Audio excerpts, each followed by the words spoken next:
Sir লেকচাৰটো record হ'ব নে sir? Hello' sir record হ'ব নে স্যাৰ লেকচাৰটো?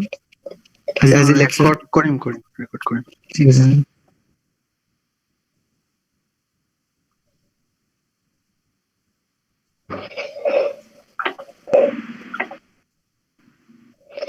শিৱানী, হয় স্যাৰ। তুমি হেৰিৰ পৰা মানে লেপটপৰ পৰা আছে নে মোবাইলৰ পৰা? মই ফোনৰ পৰা কৰিছিলো, লেপটপৰ পৰা কৰিবলৈ যদি কৰি দিওঁ। নালাগে, মই ৰেকৰ্ড কৰিমেই বাৰু, মানে বেকআপ হিচাপে। একো নাই দিয়া, ঠিক আছে। Okay sir.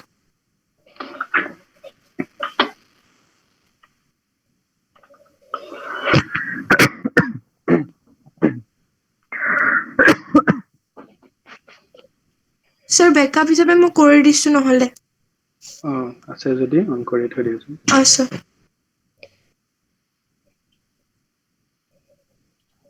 Okay, so I think we should start. So, good evening everyone. So, Assam history বুলি ক'লে like আমাৰ বস্তুবিলাক অলপ মানে হেৰি হৈ আছে, প্ৰুফ ইমান বেছি নাই। বাকী ষ্টেট বিলাকত বা বাকী কিংডম বিলাকত যিমান মানে তোমাৰ পৰিপাটিকে হিষ্ট্ৰীটো মানে লিখি থৈ দিছে বা বুকছ বিলাক যেনেকে পোৱা গৈছিলে, আছাম হিষ্ট্ৰীত সেইটো এটা প্ৰব্লেম হয় যে ইমান মানে ডিৰেক্টলি ৰিটেন প্ৰুফ নাই। আছে, বাট only when the Ahoms came into power. So আহোমৰ এটা মানে তোমাৰ চিষ্টেম আছিলে যিটো সিহঁতে বুৰঞ্জী বুলি কয়। এতিয়াতো বুৰঞ্জী ৱৰ্ডটো এনেকুৱা হৈছে যে it is use for history, but আচলতে বুৰঞ্জী ৱৰ্ডটো ইউজ কৰিছিলে তোমাৰ like their own like library type, যিটো আহোমৰ যিখিনি আছিলে। চ' এতিয়া এইটো এটা অসমীয়া ৱৰ্ড হৈ গ'ল যিটো আমি ইতিহাস বুলি কওঁ। ইতিহাস আৰু বুৰঞ্জী অলমষ্ট ছেম আৰু। চ' এতিয়া এইটো আমাৰ ফাৰ্ষ্ট লেকচাৰ হ'ব, where we will focus on the pre-historic era. Pre-historic era বুলি এইকাৰণে কোৱা গৈছে বিকজ এইখিনি বস্তুৰ ইমান বেছি ৰিটেন প্ৰুফ নাই আৰু বেছিখিনি তোমাৰ মাইথলজি টাইপ লাগে। Okay, mythology in the sense তোমাৰ it relates with the Hindu gods and all. So' বস্তুবিলাক অলপমান বঢ়াই মেলিও লিখিছিলে বহুতে। চ' কিছুমান বস্তু এক্সিষ্টেঞ্চৰ প্ৰুফ পোৱা যায়, লাইক কামাখ্যা মন্দিৰ এণ্ড অল। নৰকাসুৰ ৰজা আছিল বুলি কয়, নৰকাসুৰৰ ইভেন পাহাৰো আছে। চ' কিছুমান বস্তুৰ প্ৰুফ পোৱা গ'ল, কিছুমান বস্তুৰ এক্সিষ্টেঞ্চৰ ক'ব গ'লে মানে বহুত ভেলিড প্ৰুফ আছে, আৰু কিছুমান বস্তু অলপ মানে এক্সাগেৰেটেড টাইপো লাগে। বাট আইদাৰ ৱে বস্তুখিনি যিহেতু মানে ৰিটেন ক'তো প্ৰুফ নাই বা একো ডকুমেণ্টেড নাছিলে, চ' এইখিনি আমি প্ৰি হিষ্টৰিক এৰা বা মাইথলজিকেল তোমাৰ হিষ্ট্ৰী বুলি উইল ষ্টাডি। চ' মাইথলজিকেল হিষ্ট্ৰীৰ পৰা আমি আহি will stop at 1260 AD. So' prehistoric period বুলি ক'লে it starts with the era of Ramayana. So' Ramayana we all know started with the Treta Yug. Treta Yugৰ পৰা দেন দ্বাপৰ যুগ, য'ত তোমাৰ কৃষ্ণ আছিলে, মহাভাৰত আছিলে। দেন তাৰ পৰা আহি 1260 লৈকে will have a continuous journey. So' Ramayana যুগ বুলি এইকাৰণে ক'ব লাগিব because in the Treta Yug those our epics Ramayana, তাতে তোমাৰ প্ৰাগজ্যোতিষপুৰৰ বহুত মেনশ্যন আছে। চ' প্ৰাগজ্যোতিষপুৰ মেনশ্যন আছে মানে Pragjyotishpur was actually at that time it was Assam. So Pragjotishpur became Kamrup and Kamrup became Assam. So we will learn the entire process today, how it started. Okay, so this is a disclaimer that I am not a historian, nor I have any degree in history. Just I am giving a try from my side because a few days back when I tried to explore some videos related to Assam history because of some exams, ক'তো মানে এনেকুৱা মই পৰিপাটিকে মানে like মই ক'ব যোৱা নাই যে মই পৰিপাটিকে ক'ব পাৰিম I don't know how I am going to perform today but what I remembered from my school যে Assam history was not that boring it was very interesting story বিলাক ইমান তোমাৰ মানে লাইক হাৰ্ট টাচিং ষ্টৰি আছে so সেই story বিলাক মানে story হিচাপে পঢ়িলে বেছি ভালকে মনত থাকিব চব মানে তুমি লাইক MCQ টাইপ সলভ কৰি ইটোৰ এনসাৰ কি ইটোৰ এনসাৰ কি যদি একো ফ্লো নাথাকে then you will remember the answers but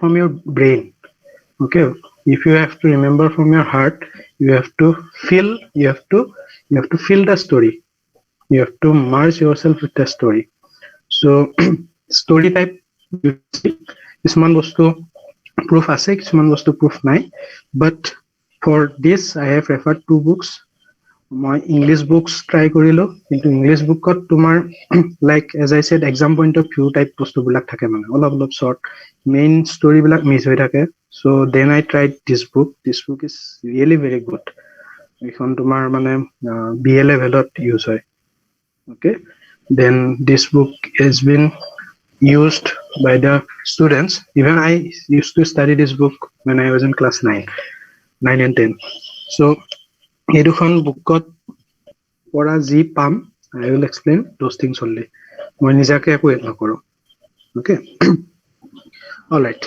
so let's start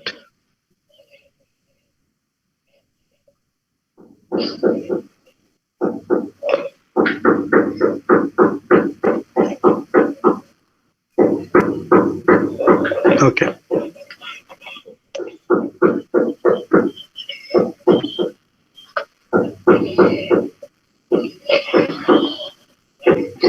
so Assam বুলি ক'লে বা প্ৰাগজ্যোতিষপুৰ যিয়ে নকওঁ এই প্ৰাগজ্যোতিষপুৰ বুলি ক'লে আমাৰ গোটেই নৰ্থ ইষ্টাৰ্ণ ৰিজনটোৱে কভাৰ কৰিছিলে আগতে নাগালেণ্ডৰ খিনি মেবি বেলেগ হ'ব পাৰে লাইক সিহঁতৰ নাগা কিংডম আছিলে বা তোমাৰ চুতীয়া কিংডম বেলেগ আছিলে কিন্তু তোমাৰ centre point has always been near Guwahati and সামটাইমছ নিয়াৰ তেজপুৰ so আমি দেখিম যে কেতিয়াবা গুৱাহাটীৰ পৰা তোমাৰ কেপিটেল তেজপুৰলৈ শিফ্ট হয় কেতিয়াবা আকৌ গুৱাহাটী হৈ যায় নামবিলাক বেলেগ বেলেগ থাকে তেজপুৰৰ নাম আমি বেলেগ টাইপে পাম গুৱাহাটীৰ নাম আমি বেলেগ টাইপে পাম বাট আলটিমেটলি এই গোটেই বস্তুটো তোমাৰ ব্ৰহ্মপুত্ৰ ভেলীৰ ওপৰত যিখিনি মানে কিংডম যিখন কিংডম আছিলে সেই কিংডমৰ ৰজা চেঞ্জ হৈ আছে ডাইনেষ্টি চেঞ্জ হৈ আছে বাট আলটিমেটলি তোমাৰ প্ৰাগজ্যোতিষপুৰ বা কামৰূপ বুলি ক'লে আমি সেইখিনি এৰিয়াকে বুজো লাইক তোমাৰ নৰ্থৰ পিনে যিখিনি হিমালয়ৰ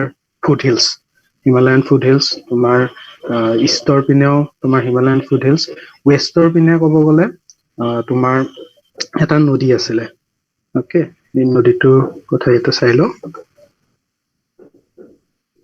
এইখন যদি চাওঁ ইয়াতে এটা নদী আছিলে এইখিনি মানে তেনেকে এনেকে যায় ইয়াতে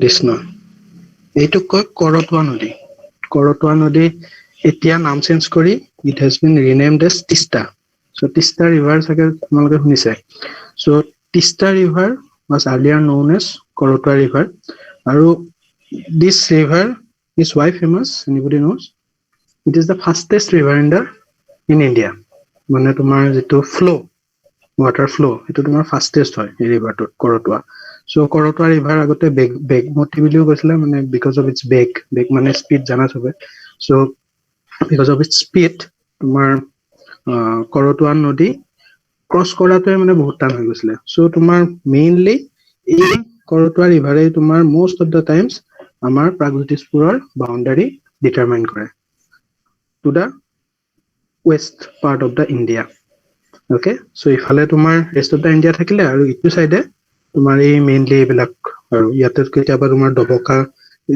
is a kingdom then তোমাৰ কুন্দিল নগৰত বেলেগ আছিলে শোণিতপুৰত বেলেগ আছিলে but what I am trying to say is that এইখিনি এৰিয়া মেইনলি এইখিনি এৰিয়াত তোমাৰ আছিলে Pragjyotishpur okay so again let's get back to this so for our own convenience আমি গোটেই হিষ্ট্ৰীটোক চাৰিটা পাৰ্টত ডিভাইড কৰিলো okay So সেই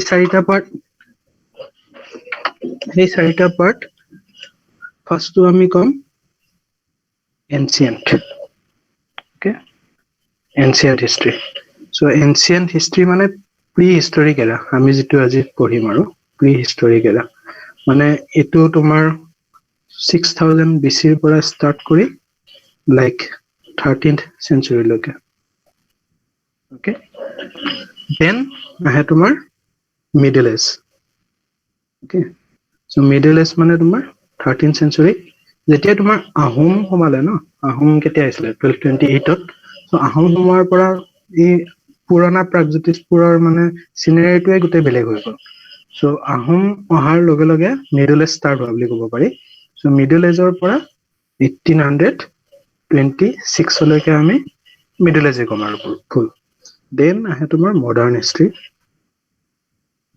মডাৰ্ণ হিষ্ট্ৰী 1826 ৰ পৰা 1947 till India got her independence okay আৰু তাৰ পিছৰখিনি ৰিচেণ্ট হিষ্ট্ৰী so 1947 ৰ পৰা till the death of Mr. Tobin Gogoi 2021 লৈকে আমাৰ হেল্ল' মানস হয় স্যার স্যার কিন্তু আপনি তিস্তা রিভার বলে গেছে হ্যাঁ কিন্তু আপনার হেল্ল' হয় স্যার আপনি কিন্তু তিস্তা রিভার করতে স্যার স্যার কিন্তু এতিয়াও প্রাকৃতিক প্রয়োগ তার মানে আমার গুৱাহাটীক স্যাৰ ডিভাইড কৰে নিছে মানে ডিভাইড বুলি একচুৱেলি কথাবিলাক কেনেকুৱা জানানে তোমাৰ কিংডম এখন কেতিয়াও তোমাৰ এটা ডেফিনিট বাউণ্ডাৰীত নাথাকে কেতিয়াবা সিফালৰ পৰা বেলেগ কিঙে এটেক কৰিব সিফালৰ পৰা বেলেগ কিঙে এটেক কৰিব মানে বাউণ্ডাৰী সদায় চেঞ্জ হৈ থাকিছিল চ' যেতিয়া তোমাৰ পাৱাৰফুল ৰজা আহে তেতিয়া কৰতোৱা ৰিভাৰ ইভেন ক্ৰছ কৰি কেনে ইফালে গৈ তোমাৰ আমি পঢ়িম মানে হিষ্ট্ৰীত ইয়াতে পাম লাইক তোমাৰ ৱেষ্ট বেংগলৰ কৰ্ণ সুবৰ্ণ বুলি দুখন এৰি আছিলে চহৰ আছিলে দুখন তালৈকেও গৈ পাইছিলে অকে আৰু কেতিয়াবা তোমাৰ সিফালৰ পৰা যেতিয়া মানে পাৱাৰফুল কিং আহি যায় তেতিয়া কৰতোৱা ৰিভাৰ ক্ৰছ কৰি কেনে ইফালে তোমাৰ মানাহ ৰিভাৰ পৰ্যন্ত আহি যায় চ' সেইটো তোমাৰ মানে ডেফিনিট বাউণ্ডাৰী বুলি ক'ব নোৱাৰা থ্ৰু আউট দিছ এনচিয়েন্ট হিষ্ট্ৰী অকে কিন্তু সেই ৰিভাৰটোৰ কাৰণে মানে বহুতখিনি আমাৰ লাইক লাভ হৈছিলে চ' সিফালৰ পৰা মানে পটককে ক্ৰছ কৰি আহিব নোৱাৰিছিলে অহাৰ আগতে মানে বহুত প্লেনিং লাগে কিবা লাগে ত' আমি ষ্টৰী বিলাকত পাম আৰু এতিয়া এই ৰিভাৰটোৰ কাৰণে আমাৰ কি হেল্প হৈছিলে এণ্ড অল এভৰিথিং অকে চ'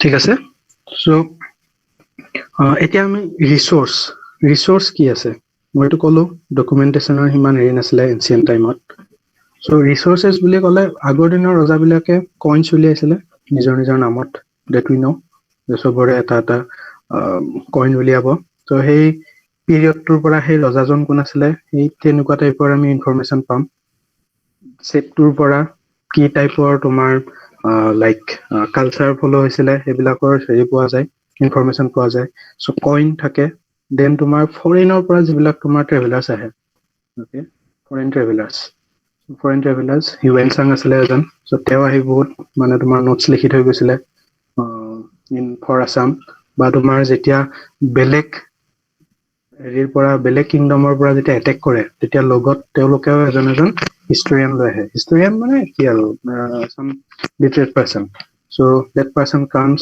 চিজ সিহঁতক কোনো মানে ডিষ্টাৰ্ব নকৰে সিহঁতে জাষ্ট চাই ঘূৰে মেলে আৰু নিজৰ বুকত লিখি থৈ যায় চ' তেনেকুৱাকে ট্ৰেভেলাৰ্ছৰ পৰা পোৱা যায় দেন এটা বহুত ফেমাছ হেৰি আছে অসমত লাইক কপাৰ প্লেট যিটো অসমীয়াত তামৰ ফলি বুলি কয় তামৰ যিটো ফলি চ' সেনেকুৱা ফলি মানে বহুত আছে চ' এতিয়াও তোমাৰ গুৱাহাটীৰ বহুত জেগাত মানে সেনেকুৱা খান্দিলে সেইবিলাক পায়েই থাকে চ' সেইবিলাক কপাৰ প্লেটত মানে অলপ কিছুমানে মানে নিজৰ বিষয়েতো অলপ ভালকে লিখিব ক'বই চ' যিজন ব্ৰাহ্মণক সেইটো কাম দিছিলে চ' ৰজাজনে অফক'ৰ্চ কৈ দিছিলে যে অলপ ভালকে লিখিবি চ' তো কেতিয়াবা কি হয় বঢ়াওতে কিছুমান মানে এনেকুৱা কথা তাতে মেনশ্যন থাকে যিবোৰ মানে বিশ্বাস কৰিব টান লাগে অ'কে কিন্তু কম বেছি পৰিমাণে আইডিয়া পোৱা যায় এই টাইমখিনিত কি হৈছিলে চ' তামৰ ফলিবিলাকে আমাক হেল্প কৰে দেন বেদিক লিটাৰেচাৰ আছে চ' যেতিয়া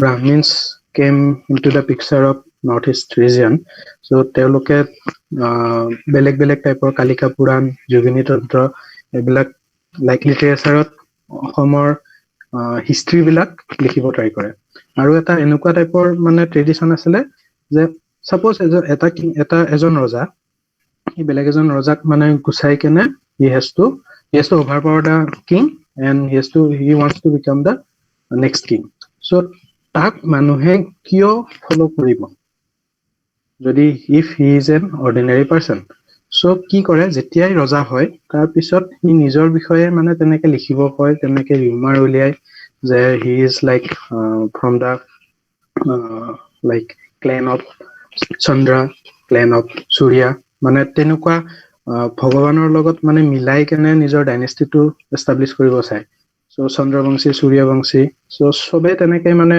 বিচাৰে যে মোৰ ৰামৰ লগত মানে মোৰ হেৰিৰ লগত আছিলে আমাৰ এইটো ডাইনেষ্টিৰ পৰা মই আহোঁ চ' তেতিয়া মানে নিজে নিজে মানুহবোৰৰ মাজত হেৰিটো বাঢ়ি যায় আৰু চবে মানে ৰেচপেক্টটো মানে পায় আৰু তেনেকে চ' তেনেকে লিখাৰ যিটো ট্ৰেডিশ্যন সেইবিলাকৰ পৰা পোৱা যায় বাকী স্কাল্পচাৰ আছে তোমাৰ আৰ্ডেন পট বিলাক যিবিলাক মাটিৰ পট তেনেকুৱা বহুত মানে মন্দিৰ মদন কামদেৱ মন্দিৰ হওক বা কামাখ্যা মন্দিৰ হওক এইবিলাক বহুত পুৰণা মন্দিৰ তাতেও তোমাৰ হেৰি পোৱা যায় ভেৰিয়াছ ডিটেইলছ চ' ৰিচৰ্চেছৰ অলপ কমি আছে কিন্তু এনেকুৱা নহয় যে একদম নাই চ' এনচিয়েণ্ট হিষ্ট্ৰীৰ কাৰণে আমাৰ চাফিচিয়েণ্ট ৰিচৰ্চেছ আছে যিখিনিৰ পৰা আমি মানে এটলিষ্ট ডেটবিলাক প্ৰেডিক্ট কৰিব নোৱাৰিলেও এটলিষ্ট আমি ডাইনেষ্টিৰ যিটো চেইন আছে সেই চেইনটো আমি গম পাই গৈছো চ' সেই চেইনটো একচুৱেলি হয় কেনেকুৱা সেইটোৱে আমি এতিয়া ডিছকাছ কৰিম এফালৰ পৰা অ'কে চ' কোনোবা এজনে মোক ক'ব পাৰিবা জানো লাইক অসমৰ ফাৰ্ষ্ট নন ৰুলাৰ কোন আছিলে first non ruler of Pragjyotishpur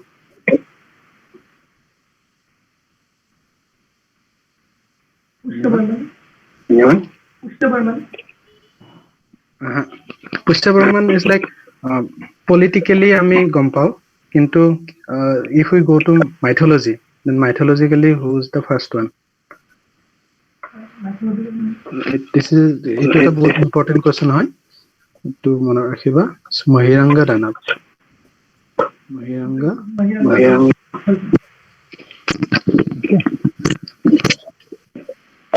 So,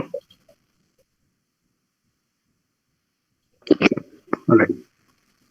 But before going to Mohiranga Danab, আমি আৰু অলপ চাই লওঁ আমি আৰু অলপ চাই লওঁ আমাৰ মানুহ যিবিলাক আছে এতিয়া অসমত সেইবিলাকৰ মানে অৰিজিনটো কি ডাইনেষ্টি থাকিব ডাইনেষ্টি আহিব যাব এনেকুৱাটো হৈ থাকে কিন্তু সেই ডাইনেষ্টিত থকা মানুহবিলাকৰ অৰিজিনটো কি ক'ৰ পৰা আহিছিলে এইবিলাক মানুহ আমাৰ ৰেচটো কি এইটোৰ কাৰণে চাব হলে লেটছ সি আমাৰ তাত কি টাইপৰ লাইক মানুহ আছে আমাৰ ৰেচ কেইটা কি গোটেই অসম বুলি ক'লে প্ৰাগজ্যোতিষপুৰ বুলি ক'লে যিহেতু আমি গোটেই নৰ্থ ইষ্টখনক সাঙুৰি ধৰিম চ' লেটছ সি কি আমাৰ আছে ফাৰ্ষ্টটো কয় নেগ্ৰিটো অ'কে চ' নেগ্ৰিটো তোমাৰ specially south east Asia okay south east Asia আৰু আন্দামানৰ বহুত পোৱা যায় আজিকালি আৰু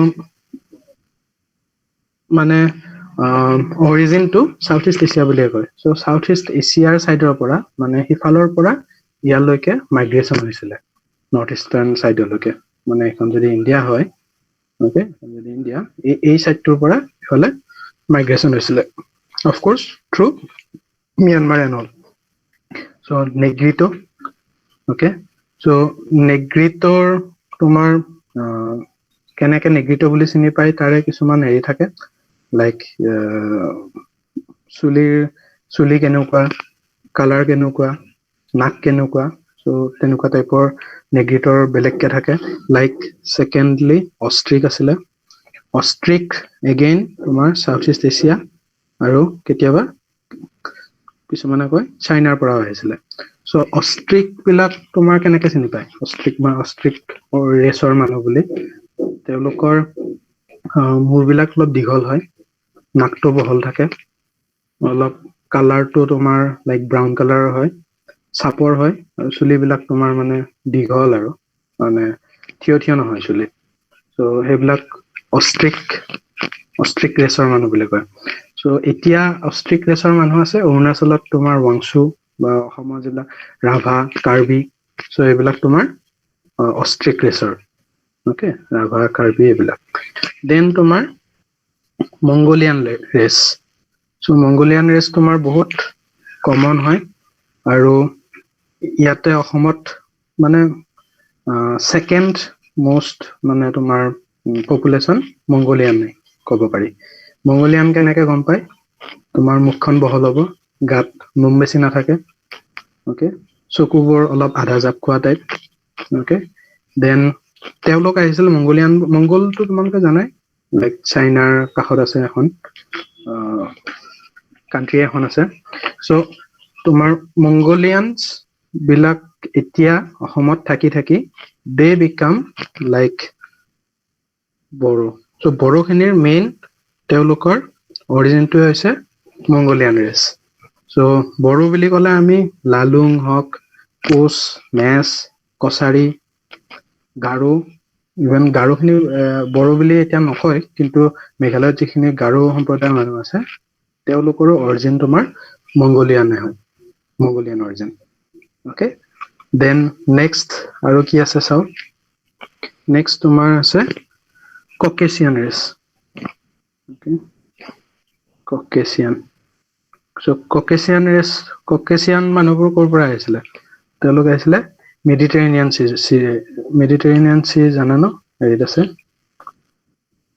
চেন্ট্ৰেল এছিয়াৰ পিনে চ' মেডিটেৰেনিয়ান চিৰ পৰা ককেচিয়ানছ অৰিজিনৰ মানুহবিলাক আহিছিলে চ' ককেচিয়ানছ বুলি ক'লে তোমালোকৰ এতিয়া লাইক আও আংগামী এইবিলাক তোমাৰ নাগা ট্ৰাইবছ অৰুণাচলৰ যিবিলাক ট্ৰাইব আছে চ' তাতে তোমাৰ বহুত পৰিমাণে তোমাৰ ককেচিয়ান মানুহ দেখা পোৱা যায় দেন আৰু এটা মেজৰ ৰেচ আছে যিটো মানে ইয়াতে দেখা পোৱা যায় that is call Alpine race so' Alpine বিলাক আহিছিলে চেন্ট্ৰেল এছিয়াৰ পৰা এগেইন চ' চেন্ট্ৰেল এছিয়াৰ পৰা অহা আলপাইন বিলাকৰ আমাৰ কালচাৰত বহুত মানে প্ৰভাৱ পেলাইছে বুলি কয় মেইনলি তোমাৰ কলিতা মানুহ যিখিনি আছে অসমত চ' কলিতাখিনিৰ অৰিজিন তোমাৰ আলপাইন বুলিয়ে কয় অকে আৰু আমাৰ লাইক হিন্দু কালচাৰত যিবিলাক মানে মৰিলে সৎকাৰ কৰা ৰীতি নিয়ম এইবিলাক যিমান যি আছে চব তোমাৰ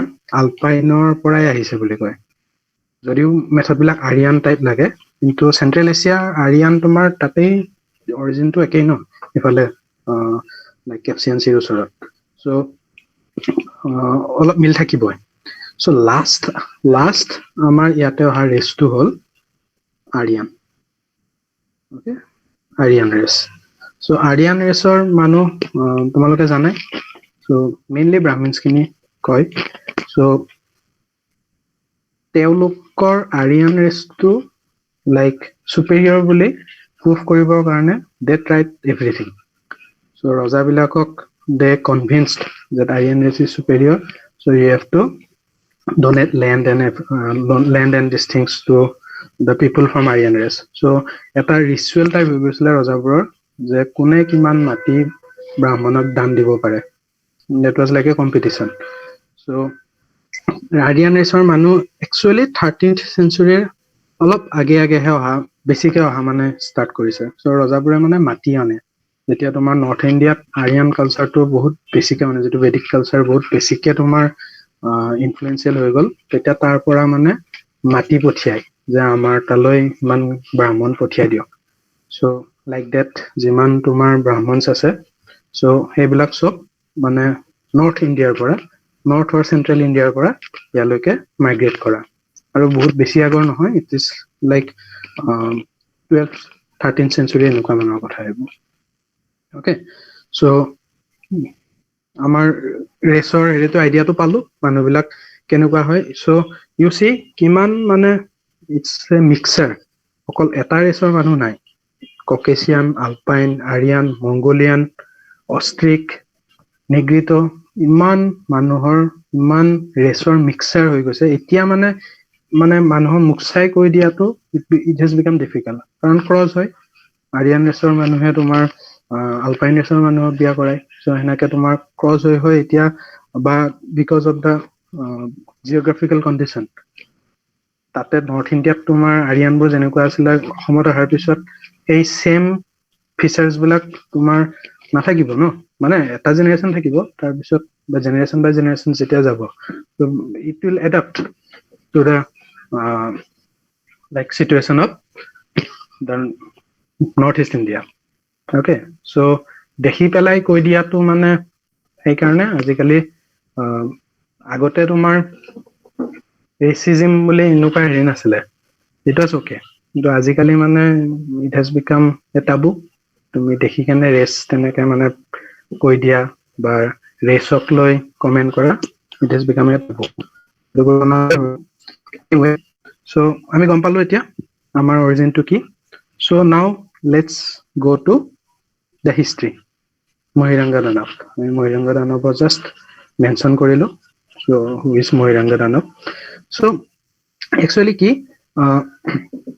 ইয়াতে মানুহ আছিলে, কিন্তু জাষ্ট নৰ্থ ইষ্ট ৰিজনটো যিখিনি মানুহ আছিলে, দে আৰ লাইক খাইছে, খেতি কৰিছে, দেন মদ খাইছে, শুই গৈছে, এনেকুৱা টাইপ আৰু।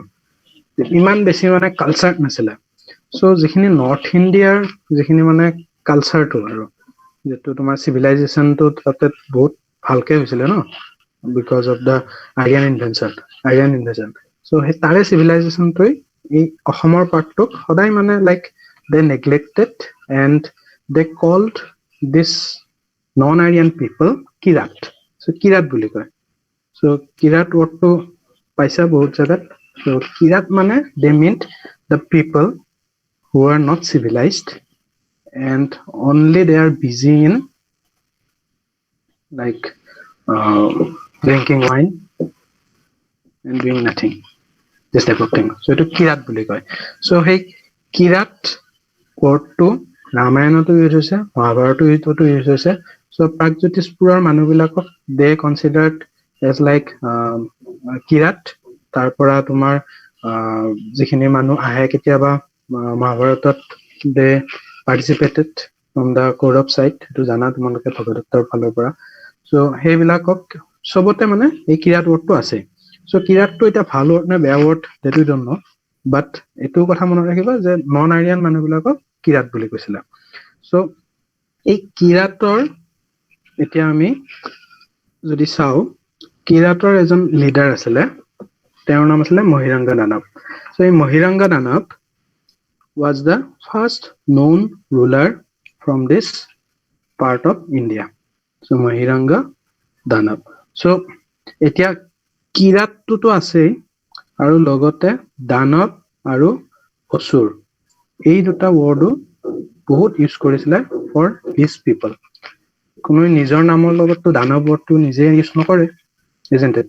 চ' দানৱ, অসুৰ এইবিলাক ৱৰ্ড ইউজ কৰিছিলে তোমাৰ নৰ্থ ইণ্ডিয়াৰ মানে আৰিয়ান মানুহবোৰে। চ' এই দানৱ ডাইনেষ্টি বুলি আমি ক'ব পাৰো the first non dynasty of Assam. So' Danava ডাইনেষ্টিৰ Mahiranga Danava was the first non ruler of Assam. So' Mahiranga দানৱৰ কেপিটেল ক'ত আছিলে? চ' গুৱাহাটী শ্বিলঙৰ যিটো ৰাস্তা আছে, তাতে এখন হিল আছে বুলি কয় মৈৰাংক। অ'কে, মৈৰাংক বুলি এখন হিল আছে। চ' এই মৈৰাংক হিলৰ তোমাৰ তাৰ মহিৰাংগা দানৱৰ ৰাজধানী বা কেপিটেল আছে বুলি কয়, আৰু সেই নামটোৰ পৰাই মহিৰাংগা হোৱা বুলিও বহুতে কয়। অ'কে, চ' মহিৰাংগা দানৱ, দেন মৈৰাংক, এই দুটা ৱৰ্ড মনত ৰাখিলে হ'ল। দেন মহিৰাংগা দানৱৰ পিছত আৰু বহুত লাইক ৰজা আহিল। এজন হ'ল হতকাসুৰ। চ' হতক প্লাছ অসুৰ, হতকাসুৰ। চ' মে বি নাম হতক আছিলে। চ' পিছত যেতিয়া ডকুমেণ্ট হ'ল, তেতিয়া বিকজ তেওঁলোকে কিৰাট বুলি কৈছিলে, সেইকাৰণে অসুৰ ৱৰ্ডটো নিজে নিজে লগ খাই গৈছে। চ' So Ghatakasur, then Sambarasur, then Ratnasur, okay, then Ghatakasur. So এনেকে তেওঁলোকৰ ফেমিলি চেইন চলি আছিলে এইবিলাকৰ বিষয়ে ডিটেইলছ পোৱা নাযায় মানে কোনে কি কৰিছিলে মেবি কিছুমান হেৰি থাকিব পাৰে লাইক কোনোবাই কিবা ক'ব পাৰে কিন্তু হেতুৰ কনফ্লিক্টিং আৰু কিবা আকৌ বেলেগে কোনোবাই কৰিব পাৰে সো মানে একদম ডাইৰেক্টলি এইবিলাকৰ বিষয়ে ইমান দৰকাৰো নাই আৰু ইমান মানে একো হোৱাও নাছিলে সো এইটো এটা ফেমিলি চেইন আৰু সো ইয়াৰে যিজন লাষ্ট আছিলে এইখন ঘটকাসুৰ তেওঁক লাইক মাৰিছিলে নৰকাসুৰে ওকে সো সুৰ এনেকুৱা লাগে যে ঘটকাসুৰৰে লৰা Narakasura but it's not like that Narak তোমাৰ ইয়াৰে নাছিলেই নৰকাসুৰৰ ষ্টৰিটো তেনেকুৱা তোমাৰ let's go back to this okay ৰামায়ণৰ ষ্টৰিটো জানা সবে অলপ চলপ সো ৰামায়ণত সীতাৰ দেউতাকৰ নাম কি আছিলে মই ক'ব পাৰিবানে জনক সো জনকে কেনেকে সীতা পাইছিলে লাইক যজ্ঞ কৰিছিলে যজ্ঞ কৰোতে এনেকুৱাকে হাল বাব দিলে সো খেতি পথাৰত যেতিয়া হাল বাই আছিলে তেতিয়া হালৰ যিটো পইণ্টেড এজ থাকে তাতে এটা তোমাৰ ডিম কণী এটা লাগিছিলে সেই কণীটোৰ পৰা পিছত তোমাৰ হেৰি হোৱা বুলি কয় সীতাৰ জন্ম হোৱা বুলি কয় সো সীতাৰ মাক কোন হৈ গ'ল পৃথিৱী ওকে সো সেই জনকৰ ৰাজ্যখনৰ নাম কি আছিলে what is the name of the kingdom জনক যিখন তোমাৰ কিংডমত আছিলে এই কিংডমখনৰ নাম আছিলে তোমাৰ বিদেশ ওকে এই পিনে আছিলে বিহাৰৰ ওচৰত ওকে মিথিলা সো মিথিলা বা বিদেশ এই ইয়াতে তোমাৰ মানে এইটো তোমাৰ এতিয়া মাইথলজি বুলিও ক'ব পাৰা হিষ্ট্ৰী বুলিও ক'ব পাৰা দ্যাটছ আপ টু ইউ বাট এনেকুৱাকে মানে পিছত এইবিলাক আমাৰ ডকুমেণ্টছবোৰত পোৱা গৈছে লিখা আৰু যে যেতিয়া জনকে হেৰি কৰি আছিলে যজ্ঞ কৰি আছিলে সীতাৰ কাৰণে তেতিয়া এটা লাওখোলা ইংলিছত কি কয় নাজানো আৰু কি কয় দীক্ষিতা স্যার নাজানো নাজানো লাওখোলা বুজি পাইছে ন চবে ওকে স্কাল স্যার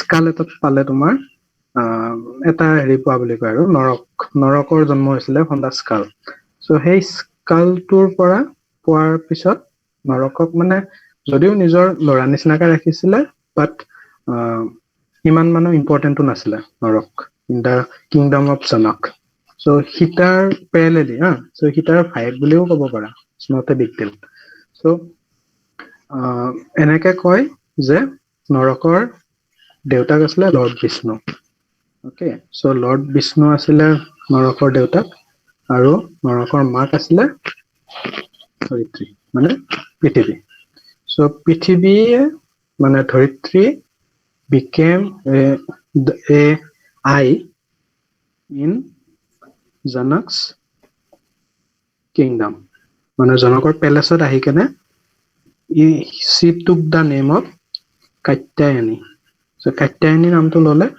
লৈ কেনে আই মানে গম পাইছে ন কাম কৰা মেইড টাইপ আৰু মেইড টাইপ থাকি নিজৰ ল'ৰা নৰকৰ মানে তুলি তালি ডাঙৰ দীঘল কৰাৰ মানে হেৰিটো ল'লে আৰু ৰোলটো ল'লে সো নৰক যেতিয়া মানে ডাঙৰ হৈ আহিলে তেতিয়া 16 বছৰ হ'ল তেতিয়া এনেকুৱা হ'ল যে মানে তাৰ যিবিলাক হেৰি আছে সেইবিলাকতো আৰু লুকাই নাথাকে সো তাৰ যিমান মানে প্ৰতিভা আছে ওকে সাহস পাৱাৰ এইবিলাক মানে বেলেগ যিবিলাক ৰাজকুমাৰ আছিলে সিহঁতকো চাই পেলাই দিলে মানে সো এইটোত মানে অলপ জনক অলপ হেৰি হ'ল আৰু শংকিত হ'ল আৰু যে কি জানি নৰকে জনকক গুচাই কেনে নিজেই ৰজা হয়ে বা বেলেগ ৰাজপুত্ৰ বিলাকৰ লগত মানে হেৰিয়ে কৰে সিহঁতৰ লগত মানে যুদ্ধ কৰি কেনে নিজেহে ৰজা হ'ব ট্ৰাই কৰিব তেনেকুৱা টাইপ মানে এটা ভয় আহিলে সেইটো যেতিয়া গম পালে তেতিয়া নৰকে মানে নিজে ইচ্ছা কৰি মানে মই ঠিক আছে এনেকুৱা যদি হেৰি হ'ব গৈ আছে দেন মই যাওঁ ইয়াৰ পৰা বুলি কৈ এনেই জাষ্ট গংগা যাত্ৰাত যাম বুলি কৈ তাৰ পৰা গুচি আহিলে ইয়াৰ পৰা গুচি তেতিয়া বিষ্ণুৰ হেল্প লৈ কেনে ইয়াতে আহি নিজৰ কিংডম ষ্টাৰ্ট কৰে বুলি কয় আৰু ইয়াতে যিমান কিৰাত আছিলে এই ৱৰ্ডটো কিৰাত বুলিয়ে ইউজ কৰিছে কাৰণ এইটো তোমাৰ আই থিংক যোগিনী তন্ত্ৰ বা কালিকা পুৰাণৰ কোনোবা এখনত লিখা আছে আৰু এইবোৰ চ' তাত যিমান কিৰাত আছিলে ইয়াতে সেইবোৰক চব ইয়াতে হেৰিলৈকে কুণ্ডিল নগৰ মানে জানো ন শদিয়াৰ পিনে খেদি পঠিয়ালে অকে আৰু ইয়াতে নিজৰ কিংডম ষ্টাৰ্ট কৰিলে অকে চ' ইয়াতে তেতিয়া ৰজা কোন আছিলে আমি পঢ়ি আছিলো ন লাষ্ট ৰজা আছিলে ঘটকাসুৰ চ' ঘটকাসুৰক মাৰি কেনে নৰকাসুৰে নিজৰ কিংডম ষ্টাৰ্ট কৰিলে আৰু এই কিংডমখনক কয় ভৌম নৰক কিংডম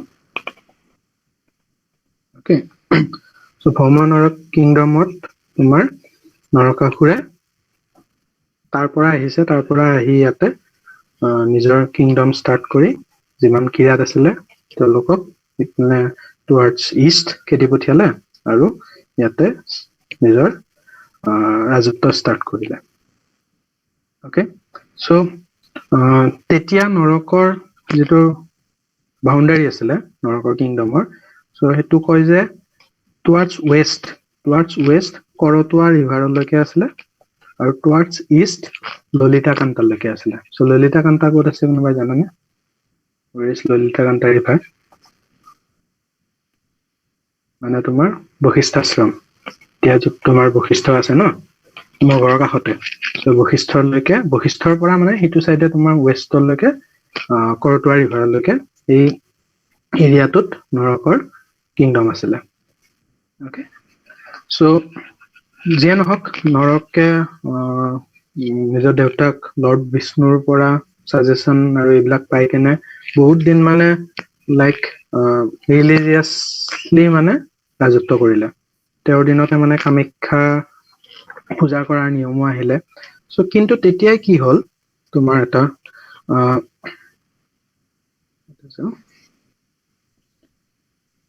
অকে নৰকটো আছে তোমাৰ ইটো চাইডে এইখিনি চাইডে তোমাৰ নৰক আছে তোমাৰ ইয়াতে আৰু এজন ৰজা আছিলে পেৰেলেলি যাৰ নাম আছিলে বানাসুৰ অকে বানাসুৰৰ নাম শুনিছা চাগে বান ৰজা চ' বানাসুৰ অলপ তোমাৰ মানে নন ৰিলিজিয়াছ টাইপৰ আছিলে তেতিয়া মানে নন ৰিলিজিয়াছৰ কনচেপ্টটো এইটোৱে আছিলে যিয়ে মানে ভাল কাম কৰে দে আৰ ৰিলিজিয়াছ আৰু যি মানে অত্যাচাৰী দে আৰ নন ৰিলিজিয়াছ অকে চ' বানাসুৰ অলপ নন ৰিলিজিয়াছ টাইপ আছিলে চ' বানাসুৰৰ লাইক ইনফ্লুৱেঞ্চত আহি নৰকাসুৰো মানে ক্ৰমান্বয়ে হি বিকেম অত্যাচাৰী চ' অত্যাচাৰ কৰা ষ্টাৰ্ট কৰিলে অত্যাচাৰ কৰি যেতিয়া মানে ইমান বেছি হৈছিলে অত্যাচাৰ তাৰে এটা তোমাৰ ষ্টৰি আছে লাইক কামাখ্যা দেৱীক পূজা কৰে বুলি এটাটো ক'লোৱে মই চ' কামাখ্যা দেৱীক বিয়া কৰাবৰ কাৰণে নৰকে মানে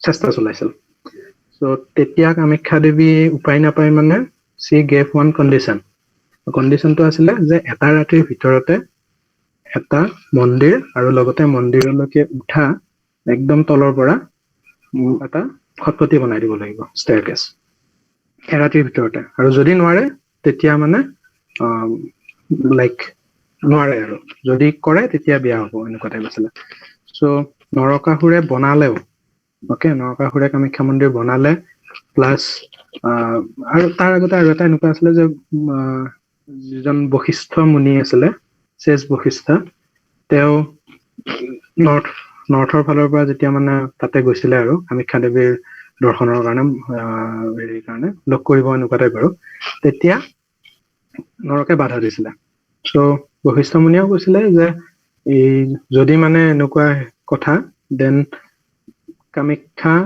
মন্দিৰ বা যিয়ে নহওক নৰকাসুৰৰ মানে ৰাজ্যৰ পতন হ'ব যদি মোক মানে বাধা দিয়ে আৰু পতন হোৱাৰ লগতে কামাখ্যাৰ মন্দিৰো যদি কিবা এনেকুৱাকে সি বনাইছে সেই মন্দিৰো ধ্বংস হৈ যাব চ' আগতে সৰু সুৰা মন্দিৰ আছিলে চাগে কিন্তু কামাখ্যাই কণ্ডিশ্যনটো দিলে যে এটা ডাঙৰ মন্দিৰ লাগিব ওপৰত চ' নৰকাসুৰে এৰাতিৰ ভিতৰতে মন্দিৰ বনাবৰ কাৰণে ট্ৰাই কৰিলে, বনাই ইভেন হৈও গৈছিলে, কিন্তু লাষ্ট মমেণ্টত কামাখ্যাই যেতিয়া দেখিলে যে কথা বিষণ, মন্দিৰ আৰু খটখটি চব হৈ যাব এতিয়া, চ' কুকুৰা এটাক কৈ কেনে ডাক দিয়াইছিল সোনকালে, মানে ৰাতিপুৱা। চ' ৰাতিপুৱা হোৱাৰ লগে লগে চৰ্ত ভাঙি যাব, চ' কুকুৰা এটাক খুৱাই কেনে ডাক দিয়াইছিল, আৰু তেতিয়া ক'লে যে ৰাতিপুৱা আৰু তোমাৰ কাম হোৱা নাই, চ' নহ'ব আৰু এতিয়া। চ' পিছত যেতিয়া নৰকাসুৰে গম পালে যে এইটো এটা ট্ৰিক আছিলে, তেতিয়া কুকুৰাটোক খেদি খেদি গৈ এটা জেগাত মাৰিছিলে, আৰু সেইটো জেগাক এতিয়াও কুকুৰা কটা বুলি কয়। অ'কে, চ' সেইটো কুকুৰা কটা নাম আছে। চ' সেইবিলাক মানে বস্তুবিলাক অলপ জিক্সৰ পাজলৰ নিচিনাকে মানে লগ লাগি যায় বস্তুবিলাক। চ' টোটেলি মিথ বুলিও ক'ব নোৱাৰা, অলপমান অতিৰঞ্জিত হয়তো হ'ব পাৰে, কিন্তু মে বি কিবা তেনেকুৱা হৈছিলে, হ'ব পাৰে। অ'কে, চ' কুকুৰা কটা জেগাৰ নাম আছে, কামাখ্যা মন্দিৰটো আছিলে, কিন্তু মন্দিৰটো বশিষ্ঠ মুনিৰ সাপত মানে ভাঙি যায় বুলি কয়। পিছত আকৌ তোমাৰ নৰনাৰায়ণে পিছত আকৌ মানে ৰিবিল্ড কৰে। আমাৰ এতিয়া যিটো কামাখ্যা মন্দিৰ আছে, এইটো নৰনাৰায়ণে বনাইছিলে। অ'কে, চ' এনিৱে, এইটো এটা পুখুৰী আছে, পুখুৰীটো নৰকাসুৰে বনোৱা বুলি কয়। চ' এইবিলাক হোৱাৰ পিছত যেতিয়া এতিয়া চব মানে বাঢ়ি গ'ল নৰকাসুৰৰ অত্যাচাৰ, তেতিয়া ইভেন এনেকুৱা অৱস্থা হৈছিলে, বানাচুৰ আছিলে, বানাচুৰৰ ছাজেশ্যনত মানে ইন্দ্ৰৰ লগতো কাজিয়া কৰা বুলি কয়, ইন্দ্ৰৰ লগত কাজিয়া কৰি যিটো বৰুণ দেৱ আছিলে, বৰুণ দেৱৰ ছাতি চুৰ কৰা, বহুত কিবা কিবি আৰু তেনেকুৱা ষ্টৰী আছে। চ' লাষ্টত উপায় নাপায় দ্বাৰকাৰ পৰা কৃষ্ণ নিজে আহে। অ'কে, নিজে আহি কেনে নৰকাসুৰক মাৰি নৰকাসুৰৰ পুতেক ভগদত্তক তোমাৰ ৰজা পাতি যায়। চ' ভৌম নৰক ডাইনেষ্টিৰ ছেকেণ্ড ৰজা হয় তোমাৰ ভগদত্ত। চ' এই ভগদত্তৰ টাইমত তেতিয়া তোমাৰ মহাভাৰত এৰা ষ্টাৰ্ট হৈছে বুলি কয়। অ'কে, চ' মহাভাৰত, তেতিয়া মহাভাৰতৰ ৱাৰত হাউ ভগদত্ত ইজ ৰিলেটেড, কোনোবাই জানানে? বা মহাভাৰতৰ কেৰেক্টাৰ কেইটাৰ লগত কেনেকে তোমাৰ ৰিলেটেড ভগদত্ত? ভগদত্তৰ দুৰ্যোধনৰ ফাদাৰ ইন ল আছে। য়েছ, দুৰ্যোধনে ভগদত্তৰ জীয়েক ভানুমতীক বিয়া কৰাইছিলে। চ' দুৰ্যোধনৰ ফাদাৰ ইন ল হোৱাৰ কাৰণে ভগদত্তই মানে লাষ্টত, যদিও মানে he was a good king, but he had to fought against the Pandava. Against the Pandava মানে এগেইনষ্ট ধৰ্ম, অধৰ্মৰ হৈ মানে যুঁজ দিছিলে। অ'কে, কিন্তু এতিয়া কথাটো এনেকুৱা হয় যে ভগদত্ত অহা মানে লাইক তোমাৰ নৰকাসুৰৰ পুতেক আৰু। চ' নৰকাসুৰৰ জন্ম কেতিয়া? লাইক তোমাৰ ত্ৰেতা যুগ মানে তোমাৰ অলমষ্ট 5000 BC। চ' 5000 BCৰ পৰা এজন মানুহ তোমাৰ 3000 BC লৈকে নাথাকে, কাৰণ দাপৰ যুগতহে আহিছে কৃষ্ণ, তেতিয়াতো ৰাম আছিলে। চ' এই ইমান 2000 ইয়াৰ্ছ মানে এজন মানুহে ৰুল কৰাটো মানে ইম্পচিবল। চ' বহুতে কয় মানে সেই নৰক আৰু এই নৰক বেলেগ বেলেগ আছিলে, যদিও নামটো ছেম। চ' সেইজন নৰক যিজনক বিষ্ণুৱে আনি থৈ গৈছিলে প্ৰাগজ্যোতিষপুৰত, সেইজন নৰক, আৰু এইজন নৰক যিজন নৰক তোমাৰ কৃষ্ণই আহি মাৰিলে, সেইজন বেলেগ বেলেগ। অ'কে, হ'ব পাৰে। চ' এনিৱে, চ' ভগদত্তৰ ষ্টৰিটোতো ক'লো। ভগদত্ত আছিলে তোমাৰ হেৰিৰ ৰজা। তেওঁ কৌৰৱৰ হৈ মহাভাৰতৰ যুদ্ধ কৰিছিলে। তাৰ পিছত ভগদত্তৰ পুতেক আহিলে ব্ৰজদত্ত।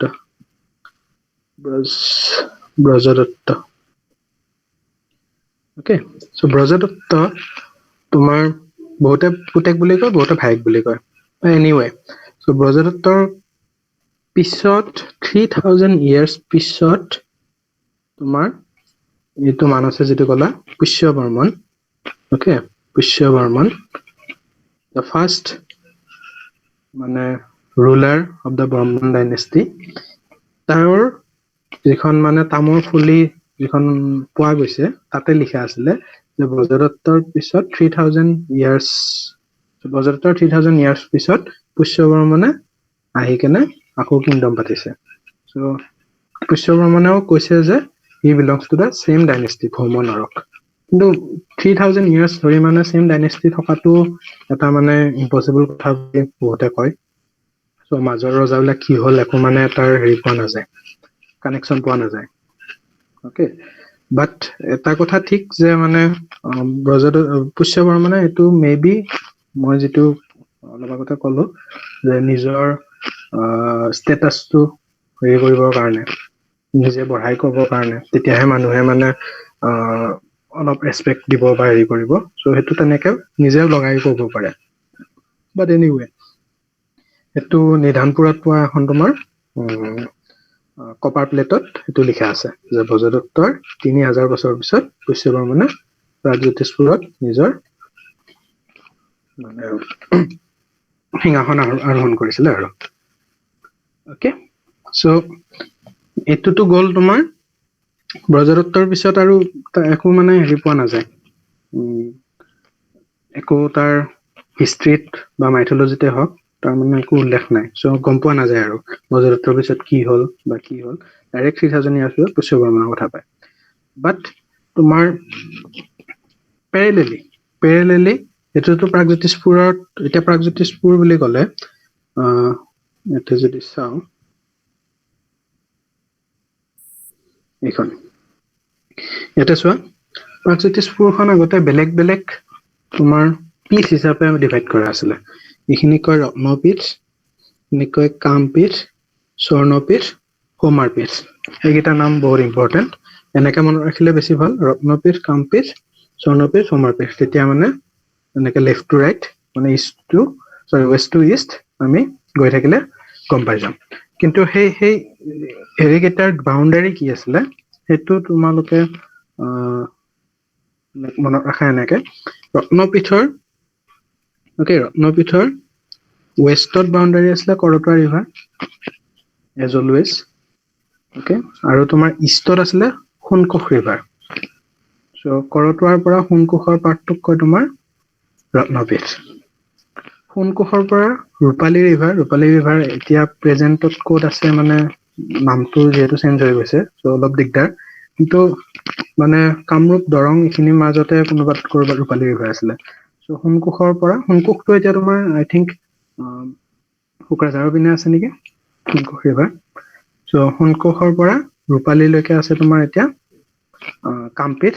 তাৰপিছত নেক্সট স্বৰ্ণপীঠ, মানে এতিয়া ৰত্নপীঠটো ক'ব গ'লে আমি এনেকে ক'ব পাৰো যে প্ৰেজেন্ট গোৱালপাৰা ডিষ্ট্ৰিক্ট আৰু গোৱালপাৰা ধুবুৰী এই ডিষ্ট্ৰিক্ট দুখন মিলাই তোমাৰ ৰত্নপীঠ।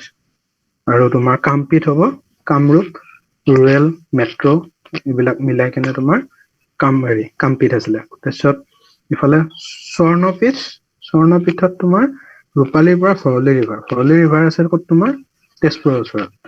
চ' সেই পাৰ্টটোক কৈছিলে তোমাৰ স্বৰ্ণপীঠ, মানে চেন্ট্ৰেল আছাম আৰু দৰং শোণিতপুৰ এইখিনি মিলাই তোমাৰ স্বৰ্ণপীঠ।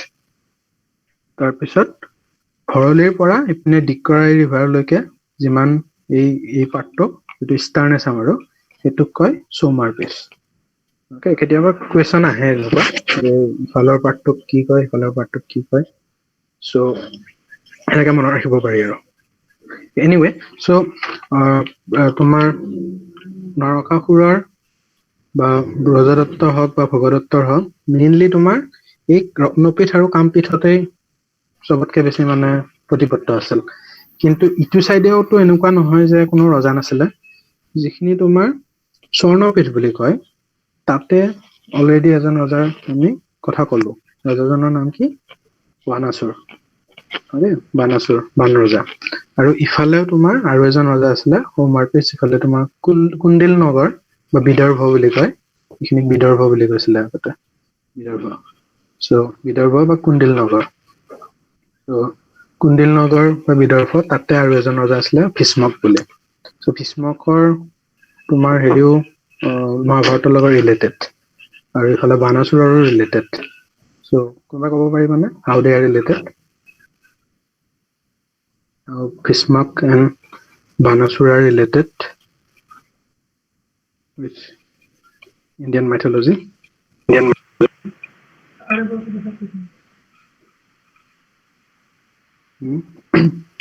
Okay. Banasur. বানাসুৰ বা বান বুলিও কয়। বান ৰজা, তোমালোকে তেজপুৰ যোৱা নাই নেকি কোনো? তেজপুৰত চিত্ৰলেখা উদ্যান আছে ন? চিত্ৰলেখা উদ্যানৰ যিটো মানে ষ্টৰী, মই ষ্টৰী হিচাপে কৈ দিওঁ চ' ডেট তোমালোকৰ মনত থাকে। অ'কে, চ' বান ৰজা মানে বহুত হেৰি আছিলে,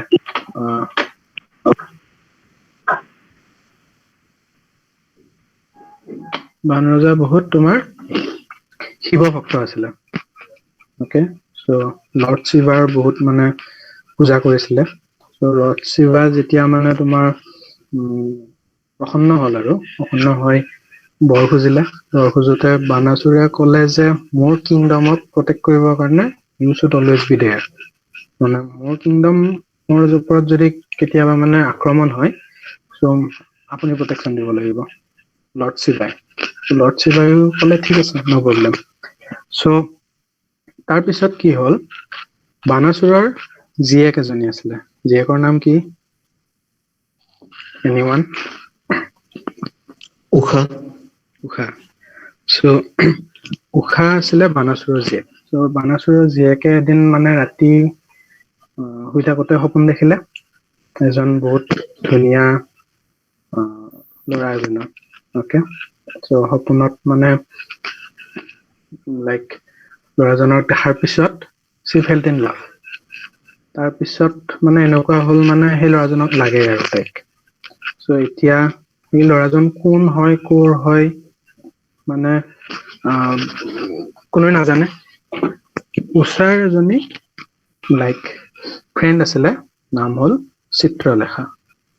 অ'কে, চ' চিত্ৰলেখাৰ এটা পাৱাৰ আছিলে, চিত্ৰলেখাই গম পালে উষাৰ কণ্ডিচনটো। চ' চিত্ৰলেখাৰ পাৱাৰ আছিলে কি, এটা নহয় বহুত পাৱাৰ আছিলে। চিত্ৰলেখাই মানে উৰি যাব পাৰে, য'তে ইচ্ছা ত'তে যাব পাৰে, তাৰ পৰা মানে তেনেকুৱা টাইপ আছিলে। ছেকেণ্ড পাৱাৰটো আছিলে চিত্ৰলেখাই পেইন্টিং ড্ৰ কৰিব পাৰে। যিমান মানে ৰজা আছে, যিমান দেৱতা আছে, চবৰে মানে পেইন্টিং ড্ৰ কৰিব পাৰিছিল। চ' চিত্ৰলেখাই ক'লে ঠিক আছে, একো যদি আইডিয়াই নাই, মই পিকচাৰ ড্ৰ কৰো এখন এখনকে। চ' যেতিয়া যিজনৰ লগত মিলে মোক কৈ দিলে হ'ল।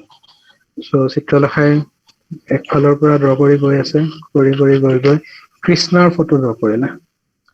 কৃষ্ণৰ ফটো ড্ৰ কৰোতে হেৰিয়ে ক'লে যে এনেকুৱাই অলপ মিল আছে। তেতিয়া উষাই গম পালে যে যাদৱ ডাইনেষ্টিৰ কোনোবা হ'ব। কৃষ্ণৰ ডাইনেষ্টিটো যাদৱ ক্লেন আছিলে ন', চ' যাদৱ ডাইনেষ্টিৰ কোনোবা হ'ব। চ' তেতিয়া চিত্ৰলেখাই কৃষ্ণৰ পুতেকৰ ফটো ড্ৰ কৰিলে। কৃষ্ণৰ পুতেক আছিলে প্ৰদ্যুম্ন। প্ৰদ্যুম্নৰ ফটো ড্ৰ কৰিলে, তেতিয়া ক'লে যে নাই, বহুত চিমিলাৰ হৈছেগৈ, কিন্তু মানে এজ ৱাইজ ইয়াতকে অলপ সৰু আছিলে। তেতিয়া প্ৰদ্যুম্নৰ পুতেক মানে কৃষ্ণৰ নাতিয়েক, গ্ৰেণ্ডচন অফ কৃষ্ণ, নাম হ'ল অনিৰুদ্ধ। অনিৰুদ্ধৰ ফটো চিত্ৰলেখাই ড্ৰ কৰিলে। তেতিয়া ক'লে যে এইজনে হয়। চিত্ৰলেখাই গম পালে যে অনিৰুদ্ধৰ কথা কৈ আছে, গতিকে অনিৰুদ্ধ য'ত থাকে দ্বাৰকা মানে এতিয়াতো ইউপিত। চ' তালৈকে গৈ তোমাৰ মানে উঠাই লৈ আহিলে, শুই থাকোতে অনিৰুদ্ধ শুই থাকোতে উঠাই লৈ আহিলে। উঠাই লৈ আহি পিছদিনা ৰাতিপুৱা অনিৰুদ্ধ সাৰ পাই দেখিলে যে মানে হেৰিত আছে, কিবা বেলেগ জেগাত আছে। তাৰপিছত গোটেই ষ্টৰিটো ক'লে। অনিৰুদ্ধই বেয়া নাপালে আৰু, ঠিকে আছে আৰু এনেকুৱাতে। চ' দেন দে গট মেৰিড। সেই মেৰিজটোক কয় গান্ধৰ্ব বিবাহ। মেৰিজ বেলেগ বেলেগ টাইপৰ থাকে ন', চ' সেই মেৰিজটোক যিটো মানে সিহঁতৰ হৈছিলে, এইটো গান্ধৰ্ব বিবাহ বুলি কয়। গান্ধৰ্ব বিবাহ হ'ল, হৈ কেনে তাতে আছিলে মানে। চ' এদিন কোনোবা বানাসুৰৰ কোনোবা মানে চাৰ্ভেন্টে আৰু দেখিলে, কোনোবা এজন চকামকাকে দেখিলে আৰু কোনোবা এজন আছে মানে তাতে জীয়েকৰ মহালত। চ' গৈ কেনে বানাসুৰক ক'লে, বানাসুৰ হঠাৎ আহি এদিন ৰেড মাৰোতে দেখিলে সঁচাকে আছে। চ' লগালগ অনিৰুদ্ধক নি কেনে জেলত থৈ দিলে। চ' সেইটো কথা গম পাই ইফালে তোমাৰ দ্বাৰকাৰ পৰা কৃষ্ণ, বলৰাম, প্ৰদ্যুম্ন, সাত্যকী চব আহি গ'ল মানে যুদ্ধ কৰিবৰ কাৰণে আৰু বানাসুৰৰ লগত।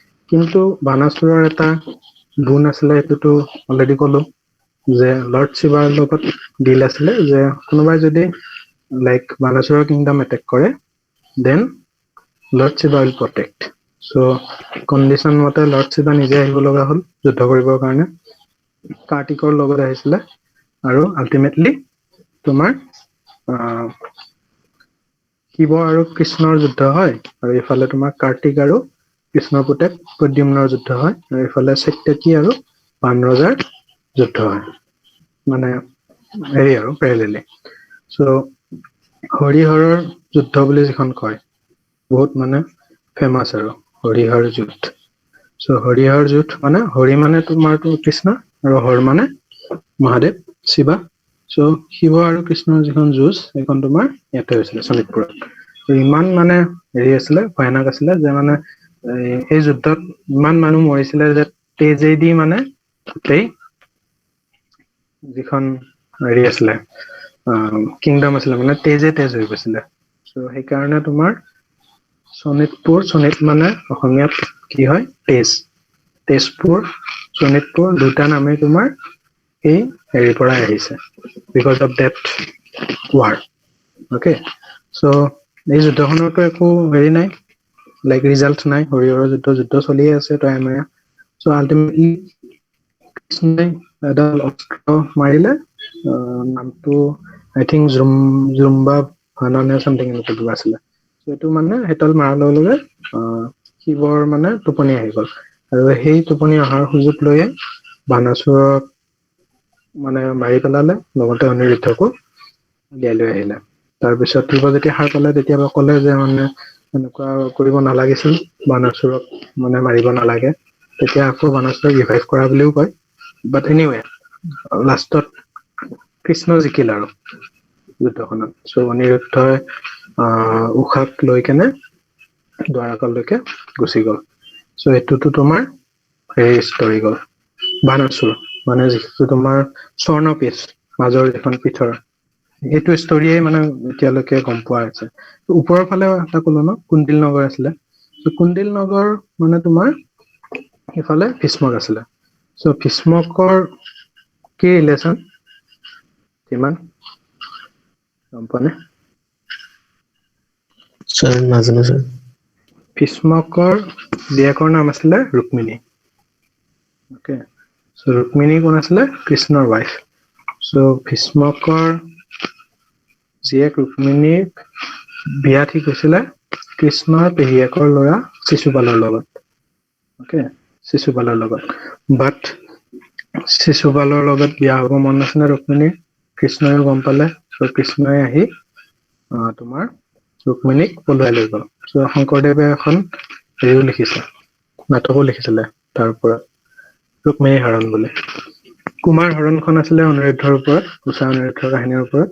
কাৰণ কুমাৰ হৰণ মানে কি অপহৰণ, লাইক পলুৱাই অনা। চ' কুমাৰ হৰণ মানে অনিৰুদ্ধক পলুৱাই আনিছিলে চিত্ৰলেখাই। চ' এইখন আছিলে অনিৰুদ্ধৰ কাহিনীৰ ওপৰত, উষা অনিৰুদ্ধৰ। আৰু ৰুক্মিণী হৰণ আছিলে কৃষ্ণই ৰুক্মিণীক পলুৱাই লৈ যোৱা।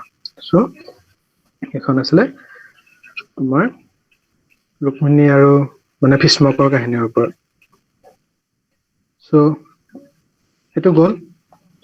এতিয়া এইবিলাকতো তোমাৰ মাইথলজি টাইপ গ'ল আৰু, কিন্তু একচুৱেলি এইবিলাক এতিয়া বহুতে লাইক সঁচাকে ল'ব, কিছুমানে নলয়, ইটছ আপ টু দেম। কিন্তু একচুৱেল যিটো পলিটিকেল হিষ্ট্ৰী, সেইটো হিষ্ট্ৰী ষ্টাৰ্ট হ'ল তোমাৰ লাইক 4th চেঞ্চুৰীৰ পৰা। অ'কে, চ' 4th চেঞ্চুৰী এডিৰ পৰা, এইবিলাকতো BC চলি আছিলে, 3000 BC, 6000 BC।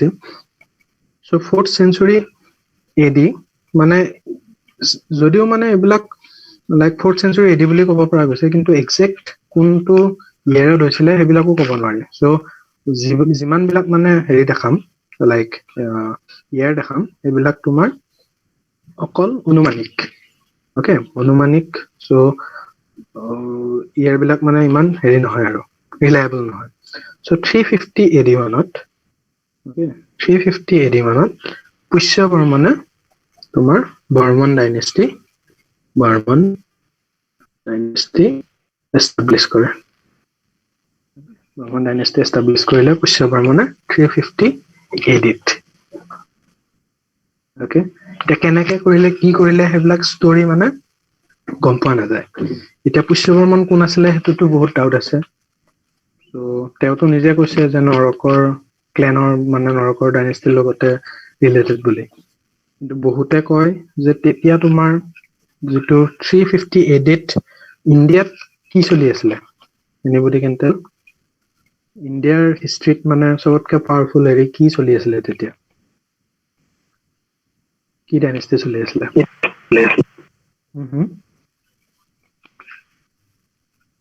তেতিয়া চলি আছিলে তোমাৰ Gupta dynasty. Okay, Gupta dynasty কোনে ষ্টাৰ্ট কৰিছিলে? চন্দ্ৰগুপ্তা। চন্দ্ৰগুপ্তাৰ পিছত চন্দ্ৰগুপ্তা নেক্সট আহিছিলে সমুদ্ৰগুপ্তা। সমুদ্ৰগুপ্তা তোমাৰ ইমান পাৱাৰফুল আছিলে যে এখনো ৱাৰ সমুদ্ৰগুপ্তাই হাৰা নাই বুলি কয়। চ' সমুদ্ৰগুপ্তাক নেপোলিয়ন অফ দা ইষ্ট বুলিও কয়। অকে, যদি নেপোলিয়নে এখন হাৰিছিলে ৱাটাৰলুত। চ' মোৰ মতেদি Napoleon should be called Samudragupta of the west. নেপোলিয়নটো বহুত পিছৰ কথা, কিন্তু আমাৰ আৰু আছে ন ৱেষ্ট লাইকিং এটা হেৰি টেন্ডেঞ্চি। চ' আমি নেপোলিয়ন অফ দা ইষ্ট বুলি কওঁ আৰু সমুদ্ৰগুপ্তাক। বাট এনিৱে, সমুদ্ৰগুপ্তা তেতিয়া আছিলে আৰু সমুদ্ৰগুপ্তৰ হেৰিটো মানে ইমান ডাঙৰ বুলি কৈছিলে, তেতিয়াতো গোটেই আসান ভাৰত চলি আছিলে ন তোমাৰ ইণ্ডিয়াৰ মানে অলমষ্ট গোটেই ইণ্ডিয়া কভাৰ কৰি আছিলে গুপ্তা ডাইনেষ্টি। এই গুপ্তা ডাইনেষ্টিৰ তোমাৰ ইটো চাইডে মানে নৰ্থ ইষ্ট পাৰ্টত এজন চবতো তেওঁ নিজে চাব নোৱাৰে, চ' এজন ৰজা ৰাখিছিলে। এই ৰজাজন আছিলে পুষ্যবৰ্মন বুলি কয় বহুতে। কিয় কয়? কাৰণ পুষ্যবৰ্মনে নিজৰ ল'ৰাৰ নাম দিছিলে সমুদ্ৰবৰ্মন। অকে, সমুদ্ৰবৰ্মন। আৰু নিজৰ জীয়েকৰ হেৰিৰ নাম কি বুলি কয়, বোৱাৰীয়েকৰ নাম আছিলে দত্ত দেৱী। এই বস্তুটোৰ পৰা কি মানে গম পোৱা যায়, মানে যিজন সমুদ্ৰগুপ্তা আছিলে গুপ্তা ডাইনেষ্টিৰ, তেওঁৰ ৱাইফৰ নামো আছিলে দত্তা দেৱী। চ' এই Pushyavarman was so' influenced by Samudragupta of Gupta dynasty যে নিজৰ পুতেকৰ নামো মানে সমুদ্ৰবৰ্মন ৰাখিছিলে আৰু দত্তা দেৱী ৰাখিছিলে। মানে তেতিয়াও এনেকুৱা হৈছে মানে আৰিয়ানটো ভালকে অহাই নাই ন, আৰিয়ান কালচাৰটো। আৰিয়ান কালচাৰ আহিছে তোমাৰ 12th-13th চেঞ্চুৰীত। চ' তেতিয়া মানে এটা এতিয়া যেনেকে আমাৰ ৱেষ্টৰ পিনে ভাল পোৱাৰ টেণ্ডেঞ্চি এটা আছে, ল'ৰা ছোৱালীৰ নাম এলিচ কিবা কিবি ডেভিড চেভিড ৰাখে। চ' তেনেকুৱা এটা টেণ্ডেঞ্চি তেতিয়া আহিছিলে আমাৰ এই পাৰ্টটোত। চ' আৰিয়ান নাম ৰাখিছিলে চবে। আৰিয়ান নাম মানে লাইক বেদিক নামবিলাক। চ' পুষ্যবৰ্মনে নিজৰ পুতেকৰ নাম বেদিক নাম ৰাখিবৰ কাৰণে বেদিক নলেজো লাগিব, হয় নে নহয়? এতিয়া এনেইতো নাম চব নামৰে মিনিং থাকে। যিমান হিন্দু নেমছ আছে চবৰে কিবা নহয় কিবা মিনিং আছে, আজিকালিৰবোৰ বাদ দি, ৰাইট? হয় নে নহয়? তোমাৰ নামৰটো মিনিং আছে, মিনিং নথকা নাম কাৰোবাৰ আছে জানো? নাই। চ' সেই মিনিং থকা নাম দিবৰ কাৰণে নলেজো লাগিব। চ' নলেজ যেতিয়া নাছিলে তেতিয়া কি কৰিছিলে, কোনোবা ডাঙৰ মানুহৰ নামেই মানে দি দিছিলে আৰু। চ' সমুদ্ৰবৰ্মন, দত্তদেৱী এইবিলাক নাম মানে তাৰ পৰা লৈ কেনে দিয়া নাম বুলি কয় বহুতে। জাষ্ট ফল' কৰিছিলে আৰু। বাট এনিৱে, সমুদ্ৰবৰ্মন পুতেক আছিলে। সমুদ্ৰবৰ্মন, ইয়াৰে মই যদি এইখন উলিয়াও,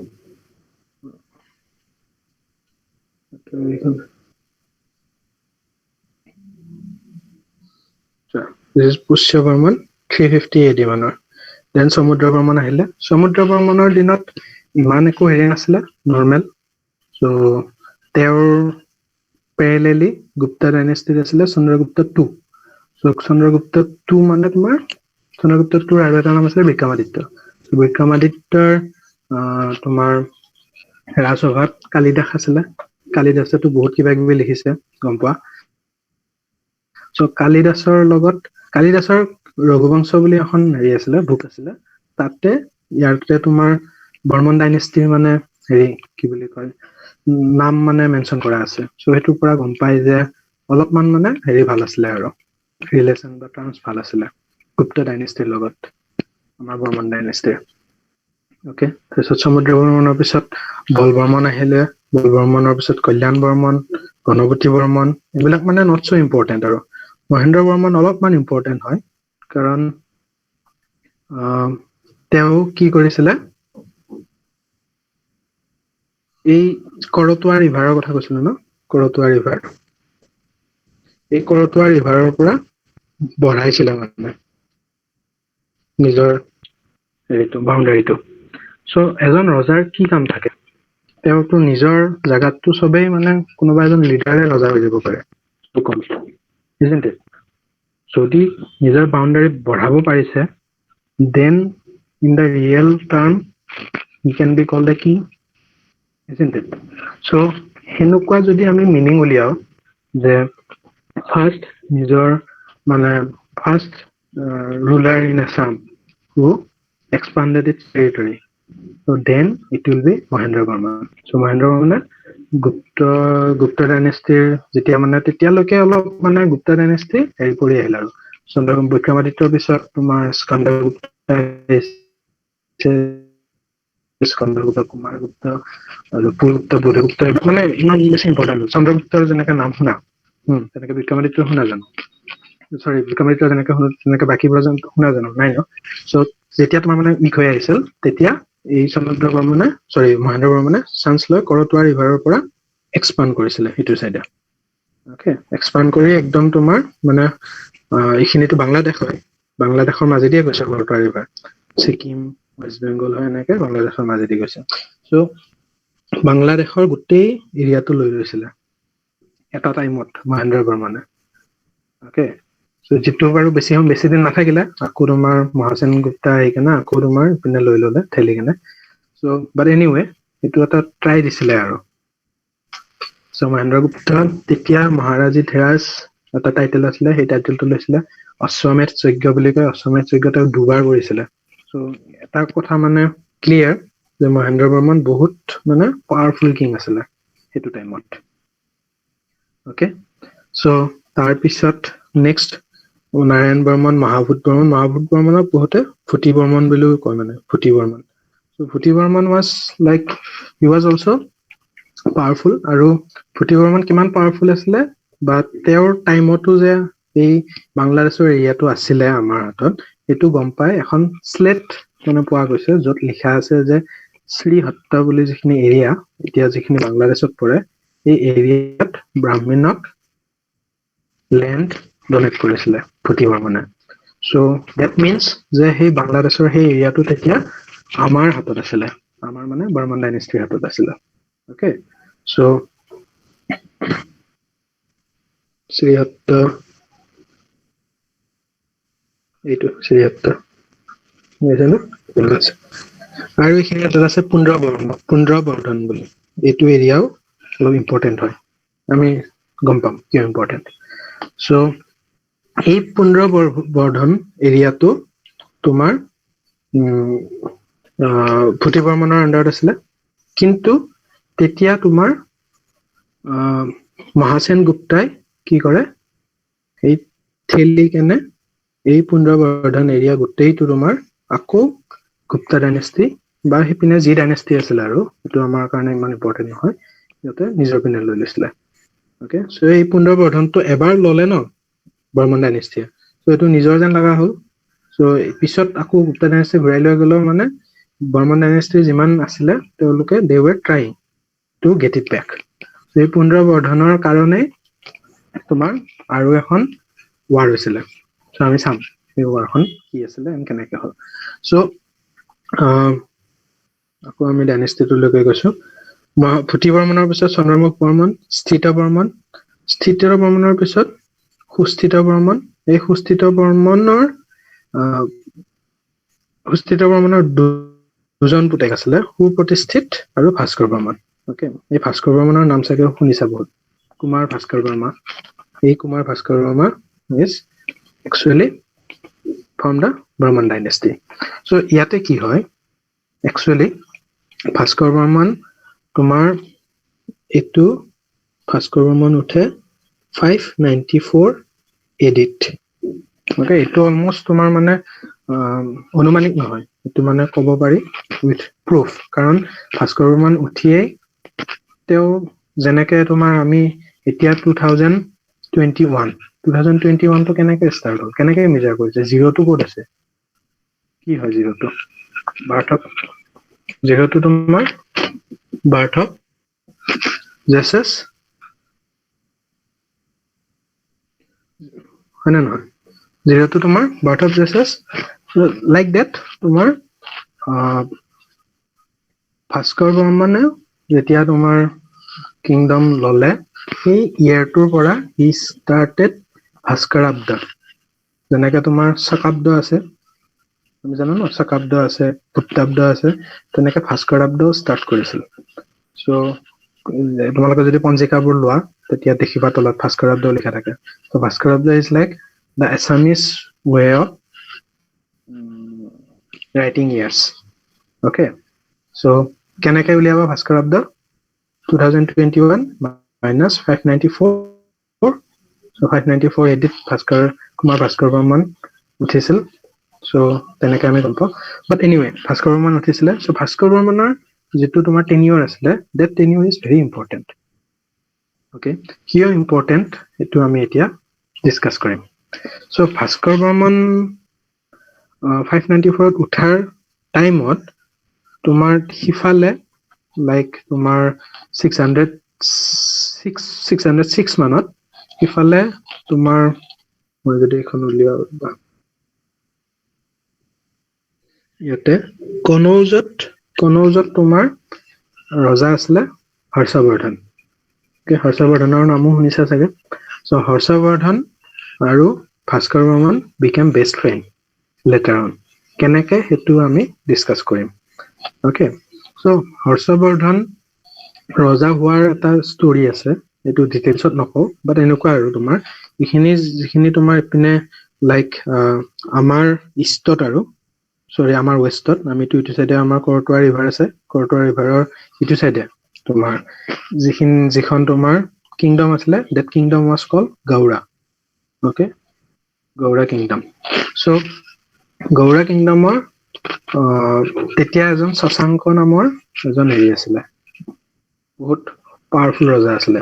এই শশাংকৰ এটা তোমাৰ হৰ্ষবৰ্ধনৰ লগত ষ্টৰি এনেকুৱা আছে যে হৰ্ষবৰ্ধনৰ চিষ্টাৰ ৰাজ্যশ্ৰী আছিলে নাম, হৰ্ষবৰ্ধনৰ চিষ্টাৰ ৰাজ্যশ্ৰীক পলুৱাই আনিছিলে শশাংকই, আৰু অকল পলুৱাই অনাই নহয়, হৰ্ষবৰ্ধনৰ ডাঙৰ ভায়েক ৰাজ্যবৰ্ধনকো মাৰিছিলে। অ'কে, মাৰিছিলে মানে এইটো তোমাৰ একদম চিম্পুল গৈ মাৰি কেনে এনেকুৱা নহয়, মানে চিটিং টাইপ আছিলে কিবা।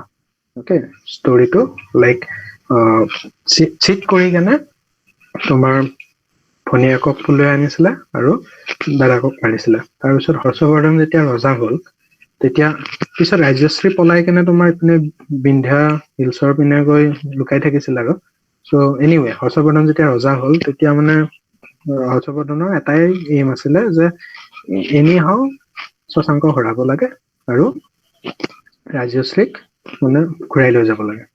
অ'কে, চ' অকলেতো শশাংকক হৰাব নোৱাৰে, Shashank was very powerful at that time. ইফালে তোমাৰ উৰিষ্যাৰ কিছুমান ৰজাৰ লগতো তাৰ এলায়েন্স আছিলে। চ' সেইকাৰণে কি কৰিলে, হৰ্ষবৰ্ধনেও মানে বিচাৰি আছিলে কোনোবাই মোৰ লগত মানে দস্তি কৰক। Okay, Harshavardhan was looking for that opportunity. আৰু ইফালে কুমাৰ ভাস্কৰ বৰ্মনৰ এটা হেৰি আছে যে এই যিটো হেৰি কি নাম আছিল নামটো পৌণ্ড্ৰবৰ্ধন, এই পৌণ্ড্ৰবৰ্ধন এৰিয়াটো আকৌ ল'ব লাগে ঘূৰাই। অ'কে, চ' কি enemy of enemy becomes friend এনেকুৱা টাইপ হৈ গ'ল। চ' এইবিলাক ভাস্কৰ বৰ্মনে নটিচ কৰি আছিলে যে নৰ্থ ইণ্ডিয়াত এইবিলাক চলি আছে, হৰ্ষবৰ্ধনৰ শশাংকৰ লগত হেৰি হৈ আছে। So' Bhaskar Varman took this opportunity and he approached Harshavardhana for alliance. Okay, so' alliance কৰিবৰ কাৰণে নিজে গৈছিলে। ইফালে বেংগলৰ যদি হিষ্ট্ৰী মানে পঢ়া, তাতে লিখা আছে মানে বেংগলৰ শশাংকক ভয় কৰি মানে ভাস্কৰ বৰ্মন গৈ কেনে হেল্প খুজিছিলে। চবে নিজৰটো বেছি হেৰি কৰিয়ে লিখিব, বাট দিছ ইজ ৰং। কাৰণ এইটোৰ মানে লাইক কোৱা আছে যে যেনেকে যোৱাৰ হেৰি ৰিজন যদি তেনেকে গ'ল হয় তেতিয়া মানে হৰ্ষবৰ্ধনে কেতিয়াও কুমাৰ ভাস্কৰ বৰ্মনক তেনেকুৱা ষ্টেচাৰ নিদিলে হয়। যি কি ষ্টেচাৰ আমি ডিছকাছ কৰিম আৰু। চ' এই হৰ্ষবৰ্ধনে যদিও মানে বিচাৰি আছিল কোনোবাই এপ্ৰ'চ কৰক, তথাপি নিজে উঠি কেনে যেতিয়া কিংডমত নিজে উঠি কেনে নিজে ক'লে গৌড়ৰ পিনে হি এপ্ৰ'চড। আৰু এই খবৰটো পাই ইফালে তোমাৰ ভাস্কৰ বৰ্মনে এজন পঠিয়াই দিলে, দূত এজন পঠিয়াই দিলে। এই দূতজনৰ নাম আছিলে হংসবেগ। চ' হংসবেগে মানে বহুত কিবা কিবি লৈ যোৱা বুলি কয় আৰু। বহুত কিবা কিবি মানে কি আছিলে তাতে, এটা ছাতি আছিলে। এই ছাতিটো কি মনত পৰিছেনে? আমি যে কৈছিলো এই নৰকাসুৰে তোমাৰ হেৰিৰ পৰা বৰুণদেৱৰ পৰা ছাতি চুৰ কৰি আনিছিলে এটা, এই ছাতিটো। অফকৰ্চ এইটো ছাতি নহয়, ত' অলপ মানে এনেকুৱা ছাতিটো দি কেনে কৈছিলে যে মানে এইটো ছাতি আমাৰ মানে ফেমিলি ট্ৰিত মানে আমি হেৰিৰ পৰা পাইছো আৰু হায়াৰাৰ্কি ৱাইজ। চ' এই ছাতিটো বহুত মিন কৰে, কিবা টুপি পিন্ধাইছিলে চাগে আৰু। সেই ছাতিটো দি পঠিয়াই দিলে, দি কেনে আৰু বহুত কিবা কিবি ক'লে আৰু কৈছিলে যে মানে যদিও মানে মই মানে এপ্ৰ'চ কৰিছো, বাট মই ভাস্কৰ বৰ্মনে এইখিনি কথা কৈ পঠিয়াইছে আৰু দূতজনক, মই সৰুৰে পৰাই মই মানে একচেপ্ট লৰ্ড শিৱা, মই কাৰোৰে মানে তলত মূৰ দোৱা নাই আজিলৈ। চ' যদি মই তেনেকে জীয়াই থাকিব খোজো, অকল তিনিটা চইচে আছে। আইদাৰ মই লাইক গোটেই ইণ্ডিয়া জিকিব লাগিব চবৰে লগত, হয় নিজে মৰি যাব লাগিব, অৰ এই হৰ্ষৰ নিচিনা ৰজাৰ লগত মই ফ্ৰেণ্ডশ্বিপ কৰিব লাগিব। চ' হৰ্ষবৰ্ধনে এইটো কথাত মানে বিৰাট ভাল পালে আৰু। চ' হৰ্ষবৰ্ধনে অ'কে ঠিক আছে বুলি কৈ দা ফ্ৰেণ্ডশ্বিপ ষ্টাৰ্টেড, হৰ্ষবৰ্ধন আৰু ভাস্কৰ বৰ্মনৰ। তাৰপিছত ভাস্কৰ বৰ্মনে ইফালৰ পৰা এটেক দিলে, হৰ্ষবৰ্ধনে ইফালৰ পৰা এটেক দিলে। দি গৌড়ৰ ৰজা শশাংকক মাৰিলে, মাৰা নাছিলে, পলাই গৈ তোমাৰ উৰিষ্যাত ক'ৰবাত আছিলে গৈ আৰু তাৰপিছত ইফালে তোমাৰ বিন্ধ্যা হিলছৰ পৰা হেৰিত তোমাৰ ৰাজ্যশ্ৰী হৰ্ষবৰ্ধনৰ ঘনীয়েক আছিলে, তেওঁকো হেৰি কৰিলে, লাইক উদ্ধাৰ কৰিলে। আৰু ইয়াতে তোমাৰ দুখন হেৰি আছিলে, টাউন আছিলে, কৰ্ণ সুবৰ্ণ। দুখন নহয়, এখনে হয়। কৰ্ণ সুবৰ্ণ তোমাৰ একচুৱেলি গৌড় কিংডমৰ কেপিটেল বুলি কয়। চ' এই কৰ্ণ সুবৰ্ণ তোমাৰ ভাস্কৰ বৰ্মনে মানে গৈ কেনে কেপচাৰ কৰি ল'লে। যদিও কেপচাৰ কৰিলে, but he gifted this Karna Subarna two Harshvardhan. Okay, আৰু কৰ্ণ সুবৰ্ণন আছিলে কেইদিনমান ভাস্কৰ বৰ্মন, তাতে কিবা কিবি মানে হেৰিত পোৱা গৈছে আৰু, কিন্তু ultimately he gifted this to Harshavardhana. So' এই যুদ্ধ এণ্ড অল এইবিলাক তোমাৰ 606ৰ পৰা 612 এইখিনি মানৰ ভিতৰত ঘটি আছে। অ'কে, চ' এতিয়ালৈকে তোমাৰ বৰ্মন ডাইনেষ্টিয়ে চলি আছে, কুমাৰ ভাস্কৰ বৰ্মন আছে। এতিয়া এই 606ত তোমাৰ হৰ্ষবৰ্ধন উঠিছে, এইটো ভাস্কৰ বৰ্মনটো 594তে উঠিছে অৱশ্য। চ' অলপমানতো বয়সত ডাঙৰ আছিল অফক'ৰ্চ ভাস্কৰ বৰ্মন। চ' ইয়াৰ পিছত ফ্ৰেণ্ডশ্বিপটোত আৰু মানে বহুত কিবা কিবি মোৰ ল'লে আৰু এনেকুৱা এই হৰ্ষবৰ্ধনৰ যেতিয়া আছিলে, তেতিয়া এজন চাইনাৰ পৰা হেৰি আহিছিলে, এজন ফৰেনাৰ আহি কেনে মানে ভিজিটত আহিছিলে। নামটো ক'ব পাৰিবা কোনে? কি আছিলে নাম? হিউৱেন চাং আছিলে। So' Hiuen Tsang was very literate, educated person, Buddhist.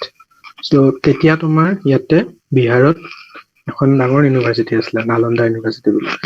Nalanda ইউনিভাৰ্চিটিত লাইক বুদ্ধিষ্ট ফিলচফি মানে তেওঁ লেকচাৰ দিব আহিছিলে, ভিজিটিং লেকচাৰ বুলি ক'ব পাৰা আৰু তেনেকুৱা টাইপ। চ' তাতে মানে বহুত দিন আছিলে আৰু। চ' ইমান বেছি মানে হি ৱাজ এডুকেটেড ফিলচফাৰ যে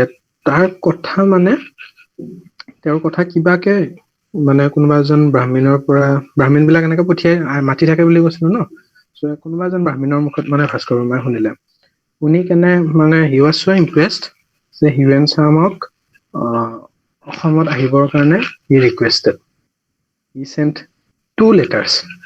অ'কে, এখন এখনকে আৰু প্ৰথমবাৰ হিউৱেন চাঙক পঠিওৱা নাছিলে নালন্দা ইউনিভাৰ্চিটিৰ যিজন চেঞ্চেলৰ আছিলে তেতিয়া শিলভদ্ৰ বুলি কয় চ' শিলভদ্ৰক ৰিকুৱেষ্টেড প্ৰথমবাৰত হিউৱেন চাং ডিক্লাইন ছেকেণ্ড টাইমতো decline third time Kumar Bhaskar বৰ্মাই ডাইৰেক্ট থ্ৰেটেনিং দি দিছিলে শিলভদ্ৰক যে যদি মানে নপঠিওৱা মানে কথা বেয়া হ'ব এনেকুৱা টাইপ তাৰপিছত হিউৱেন চাঙে ঠিক আছে যাম আৰু এনেকুৱাকৈ হিউৱেন চাং আহিলে চ' হিউৱেন চাং আহি কেনে যিবিলাক নোটছ লিখি থৈ গৈছিলে সেইবিলাকৰ পৰা মানে বহুত হেল্প হৈছে এতিয়া চ' আমাৰতো তেনেকুৱা ডকুমেণ্টেশ্যনৰ এই চিষ্টেম নাছিলে কৈছিলো হিউৱেন চাঙৰ নোটত তেতিয়াই কুমাৰ ৱৰ্ডটো ইউজ কৰিছিলে ভাস্কৰ বৰ্মনৰ লগত চ' কুমাৰ ৱৰ্ডটো ইউজ কৰিছিলে because he was unmarried okay he remained unmarried so' সেইকাৰণে কুমাৰ বুলি কৈছিলে চ' হিউৱেন চাঙে আহি কেনে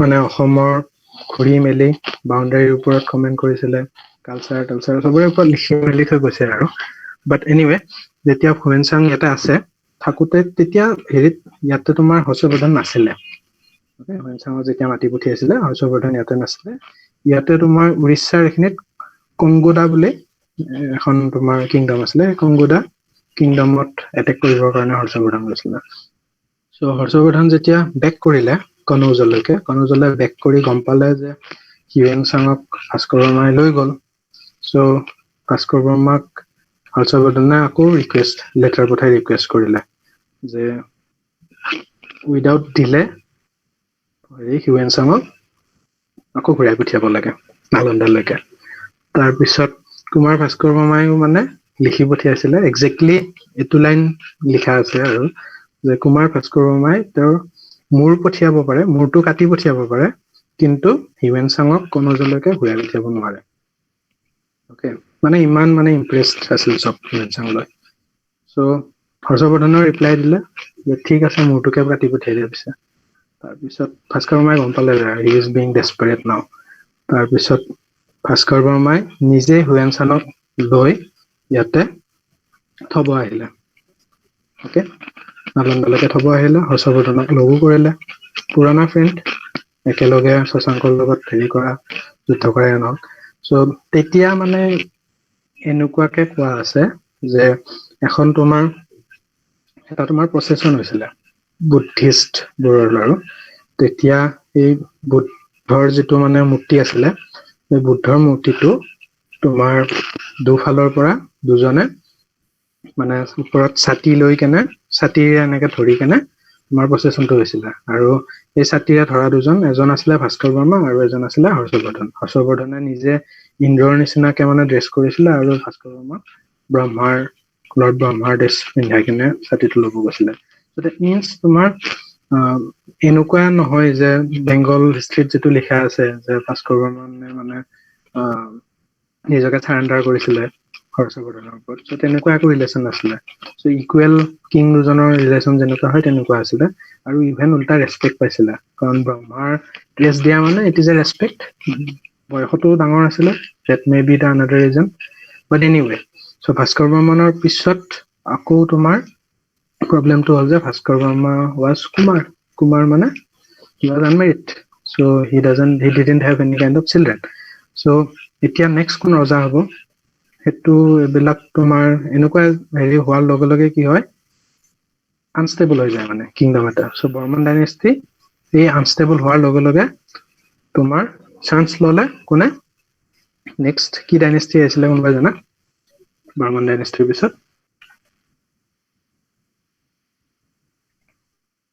বৰ্মন ডাইনেষ্টিৰ পিছত নেক্সট ডাইনেষ্টি আহিল তোমাৰ Salastambha dynasty okay Salastambha dynasty আহিলে তোমাৰ শালস্তম্ভ বুলি এজন আছিলে চ' তেওঁৰ হেৰিত মানে তেওঁ সেই ডাইনেষ্টিটো নিজে হেৰি কৰিছে আৰু শালস্তম্ভ কিছুমানে কয় শালস্তম্ভটো এটা টাইটেল হয় আৰু কিছুমানে কয় শালস্তম্ভ বৰ্মন ডাইনেষ্টি তোমাৰ লাইক ছেভেন্থ চেঞ্চুৰী মানে কি 600ৰ পৰা 700ৰ ভিতৰত লাইক 650 মান ৰ'বা মই এইটো ডেটটো চাই লৈছো ৰ'বা 643 মানত হ'ব I think 650 লিখা আছে okay so 650 okay so 650 Bhaskar Barman like ঢুকাই আৰু তাৰ পিছত এই চান্সটো লয় তোমাৰ নতুন ডাইনেষ্টি আহে আৰু নতুন ডাইনেষ্টিৰ নাম হ'ল Salastambha dynasty so Salastambha dynasty was started by Salastambha so Salastambha Vijay পালক এইবিলাকৰ লৈকে তোমাৰ ঠিকে আছিলে তেওঁলোকে মানে তাতেই প্ৰাগজ্যোতিষপুৰ মানে তোমাৰ কামৰূপ এৰিয়াটোত গুৱাহাটী এৰিয়াটোতে তেওঁলোকে চলাই আছিলে কিন্তু তাৰ পিছত কি কৰে এই কোনজন আছিলে ব্ৰজদেৱে কি কৰে এই হেৰিৰ পৰা ইয়াৰ পৰা তোমাৰ গুৱাহাটীৰ পৰা উঠাই নি কেনে হেৰিত পাতে তেজপুৰত পাতে তেজপুৰ নামটো তেতিয়া তেজপুৰ নাছিলে হতপেশ্বৰ বুলি কৈছিলে এটা আমি চাওঁ ক'ৰবাত নামটো লিখা আছে নেকি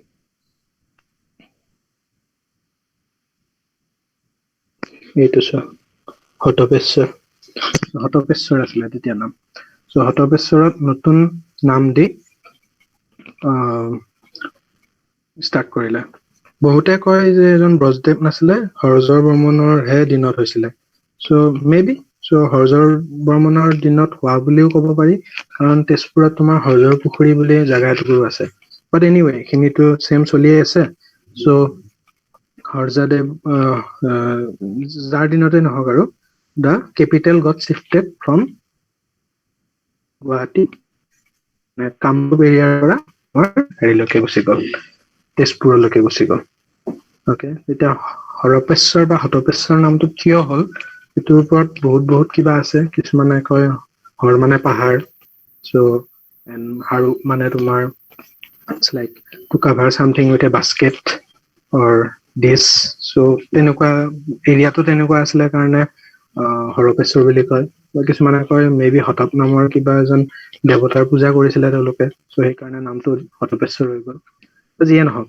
that's not important but important thing is যে আমাৰ নহয় আৰু the capital of this area got shifted to Tezpur okay so হৰ্জৰ বৰ্মনৰ দিনত এইবিলাক মানে ইমান বেছি হেৰি নাই আৰু তেওঁলোকৰ দিনত ইমান মানে সাংঘাতিক কিবা হোৱা নাছিলে so we can ignore so লাষ্টত তোমাৰ বল বৰ্মন আছে বল বৰ্মনৰ পিছত ত্যাগ সিংহ বুলি এজন আছে তেওঁ এতিয়া ত্যাগ সিংহজন শালস্তম্ভ ডাইনেষ্টিৰ বুলিও ক'ব পাৰি বা নেক্সট পাল ডাইনেষ্টিৰ বুলিও ক'ব পাৰি ওকে সো একচুৱেলি শালস্তম্ভ ডাইনেষ্টিৰ বুলিও ক'ব পাৰি সো লিখি দিওঁ ত্যাগ সিংহ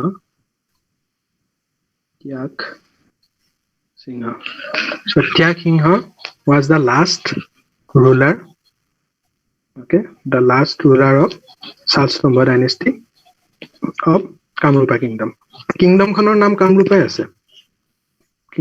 নাম কামৰূপাই আছে but তোমাৰ capital to shift হৈছে তেজপুৰলৈকে okay so anyway ত্যাগ সিংহৰ পিছত তোমাৰ ত্যাগ সিংহ কি আছিলে again he didn't have any child so ত্যাগ সিংহৰ পিছত সেই চান্সটো লৈ কেনে নেক্সট ষ্টাৰ্ট কৰিলে পাল ডাইনেষ্টি so ব্ৰহ্মপাল আহিলে so ব্ৰহ্মপালে কৈছিলে ব্ৰহ্মপালৰ একচুৱেলি ৰত্নপালৰ টাইমত এখন কপাৰ স্লেট এখন উদ্ধাৰ হৈছে তাতে লিখা আছে যে শালস্তম্ভ ডাইনেষ্টিৰ যিবিলাক ৰজা আছিলে তেওঁৰ লাষ্টৰ জন ত্যাগ সিংহ নামৰ ৰজাজন চাইল্ডলেছ হৈ মানে মৰাৰ কাৰণে আমি ভৌম নৰক ডাইনেষ্টিৰ ৰজাবোৰৰ আকৌ নেচেচিটি আহিছে বুলি আমাৰ মানে হেৰি হৈছিলে আমি ভাবিছিলো আৰু এনেকুৱা টাইপ চ' এই পাল ডাইনেষ্টিও মানে চেম কাইণ্ড অফ হেৰি তোমাৰ ফ'ল' কৰিছে যে নিজকে এই নৰক ডাইনেষ্টিৰ লগত ৰিলেট কৰি কিনে আমি সিহঁতৰে মানে বংশধৰ আৰু সিহঁতৰ ডাইনেষ্টিৰে চ' তেতিয়াহে তোমাৰ মানুহে ৰেচপেক্ট কৰিব চ' যিয়ে নহওক চ' নৰক ডাইনেষ্টিৰে হওক বা যিৰাই নহওক তেওঁলোকে এটা নতুনকে ডাইনেষ্টি ষ্টাৰ্ট কৰিলে পাল ডাইনেষ্টি চ' এই পাল ডাইনেষ্টি ব্ৰহ্মপালৰ পৰা ষ্টাৰ্ট হ'ল দেন ৰত্নপাল পুৰন্দৰ পাল ইন্দ্ৰপাল চ' ইয়াতে তোমাৰ একো মানে হেৰি হোৱাই নাই লাইক সিমান বেছি মানে লাইক সাংঘাতিক বাউণ্ডাৰী চেঞ্জ এনেকুৱা কিবা একো ঘটনা ঘটা নাই, চ' ইমান ইম্পৰ্টেণ্ট নহয়। কিন্তু ৰত্নপালৰ দিনত এই যিখন হৰপেশ্বৰ বুলি আছিলে হেৰিত তেজপুৰত, হৰপেশ্বৰ কৰবাত হৰপেশ্বৰ বুলি পাবা, কৰবাত হতপেশ্বৰ বুলি পাবা। চ' এই হতপেশ্বৰৰ পৰা চিফ্ট কৰি দুৰ্জয়া নগৰ বুলি এখন নতুন জাগাত চিফ্ট কৰিলে তো, দুৰ্জয়া নগৰ। এতিয়া এই দুৰ্জয়া নগৰ ক'ত আছে মানে বহুত দিগদাৰ, কাৰণ নামবিলাকতো চেঞ্জ হৈ যায়। চ' দুৰ্জয়া নগৰ একজেক্টলি ক'ত আছে সেইটো ক'বৰ কাৰণে তাৰে যিটো ডেছক্ৰিপশ্যন আছে সেইটোৰ লগত হিষ্টৰিয়ান বিলাকে মিলাব লগা হৈছে। দুৰ্জয়া নগৰৰ বিষয়ে কি লিখিছিলে, ইপিনে কেনেকুৱা টাইপ দেখি, ইপিনে কি দেখি, ইপিনে কি আছে। চ' সেইবিলাক চব মিলাই মেলি লাষ্টত গম পালে যে দুৰ্জয়া নগৰ বেলেগ একো নহয়, যিটো আমাৰ পাণবজাৰ, উজান বজাৰ, আমবাৰী এৰিয়াটো আছে, এই এৰিয়াটোকে দুৰ্জয়া নগৰ বুলি তেওঁলোকে বেলেগকে মানে, কাৰণ গুৱাহাটীৰ পৰা ইমান দিন তোমাৰ কেপিটেল চিফ্ট হৈছে মানে তাতে তোমাৰ আকৌ হেৰি হৈ গৈছিলে, লাইক ইমান বেছি ডেভেলপমেন্ট নাছিলে। চ' আকৌ তোমাৰ যেতিয়া নতুনকে চিফ্ট কৰিলে তেতিয়া নতুনকে বনাইছিলে, হেৰি কৰিছিলে। চ' এই এতিয়া যিখন আমাৰ মহেন্দ্ৰ মোহন চৌধুৰী হস্পিটেল আছে, সেই হস্পিটেলৰ কাষতেই হেৰি পোৱা গৈছিলে, কপাৰ শ্লেট। চ' সেইবোৰ মানে মিলাই মেলি গম পোৱা গৈছে যে সেই এৰিয়াটোতে পাণবজাৰ, উজান বজাৰ, সেই এৰিয়াটোতে দুৰ্জয়া নগৰ আছিলে। এই দুৰ্জয়া নগৰ ৰত্নপালৰ দিনত আহিলে, ৰত্নপালে আকৌ মানে back to Guwahati capital shift কৰিলে। চ' ৰত্নপাল, ইন্দ্ৰপাল, গোপাল এইবিলাকৰ একো হেৰি নাই, ইমান বেছি কন্ট্ৰিবিউচন নাই। অ'কে, চ'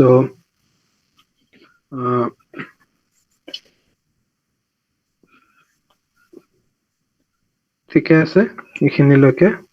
দেন নেক্সট জয়পাল।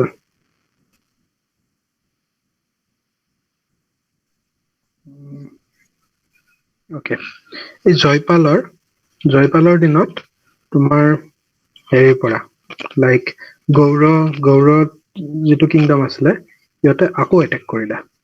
অ'কে, আকৌ এটেক কৰি এই কামৰূপ, তোমাৰ মানে কামৰূপ কিংডমৰ কিবা পাৰ্ট ল'ব ট্ৰাই কৰিছিলে আৰু, ঠিক আছে। সেই কামৰূপ কিংডম ল'ব ট্ৰাই কৰোঁতেই এই পুণ্ড্ৰবৰ্ধন আৰু এই যিখিনি মানে পাৰ্ট আছিলে কৰতীয়া ৰিভাৰৰ ওচৰে পাজৰে, সেইখিনি আকৌ তোমাৰ ইফালে হেৰি ডাইনেষ্টিত কি বুলি কয়, গৌড় কিংডমৰ তাত গুচি গ'ল।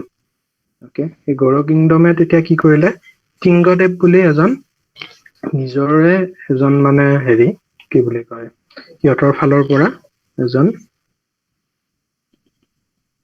ৰাখি মানে জয়পালক হৰুৱালে আৰু চ' জয়পালৰ জাগাত কিংগদেৱ বুলি এজন ৰজা পাতি তেওঁলোক গুচি গ'ল। সেই পাৰ্টটো ল'লে আৰু টিংগদেৱ নামৰ এজন নতুন এজন নিজৰ ফালৰ পৰা নিযুক্তি দি তেওঁলোক গুচি গ'ল। চ' এই কিংগদেৱৰ পিছত তোমাৰ নেক্সট আহিলে বৈদ্যদেৱ। অ'কে, বৈদ্যদেৱ। চ' টিংগদেৱ, বৈদ্যদেৱ, বল্লভদেৱ।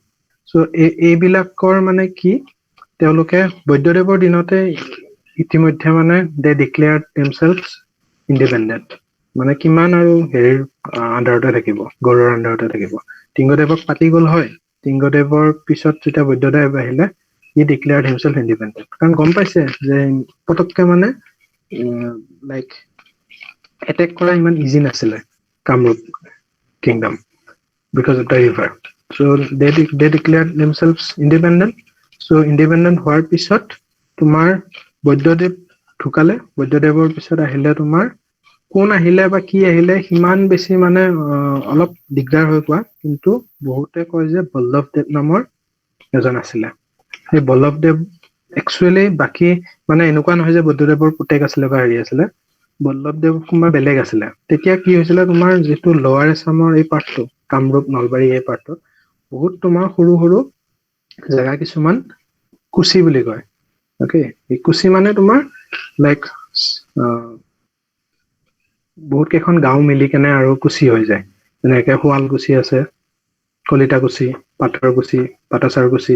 চ' এইবিলাক নাম তোমাৰ তেতিয়াই সেই দিনতে হৈছিলে। সেই কুচিবোৰৰ কোনোবা এজন ৰুলাৰ মানে অলপ বেছি পাৱাৰফুল হৈ গ'ল, হৈ কেনে তেওঁ বল্লভদেৱ নাম লৈ এই চেম মানে হেৰি কৰি আছে। এতিয়া তেওঁলোকৰ কোনো মানে ডাইনেষ্টি তেনেকুৱা ডেফিনিট নাছিলে ওকে যেনেকে তোমাৰ ব্ৰহ্মপালৰ পৰা আহি জয়পালত শেষ হৈ থাকিলে কিন্তু তোমাৰ কিংগদেৱ বল্লভদেৱ বৈদ্যদেৱ এইবিলাকৰ কোনো মানে ডাইনেষ্টি একো নাই কোনো যোন জিকিছে তেওঁ এই দেৱ নাম লৈছে লৈ কেনে ৰুল কৰা ষ্টাৰ্ট কৰি দিছে চ' তেনেকে থাকিলেতো অফক'ৰ্চ হেৰি হ'বই অলপ উইক হ'বই চ' তেতিয়াই কি হ'ল তেতিয়ালৈকে তোমাৰ কিমান হৈছে জানানে এইটো তোমাৰ লাইক 11th century বুলি কৈছে ন 11th century মানে 1000ৰ পৰা 1100ৰ ভিতৰত চ' বল্লভদেৱ যেতিয়ালৈকে উঠিছে তেতিয়া তোমাৰ 12th century ষ্টাৰ্ট হৈছে মানে 13th century ষ্টাৰ্ট হৈছে ওকে মানে বল্লভদেৱ যেতিয়া ঢুকাইছে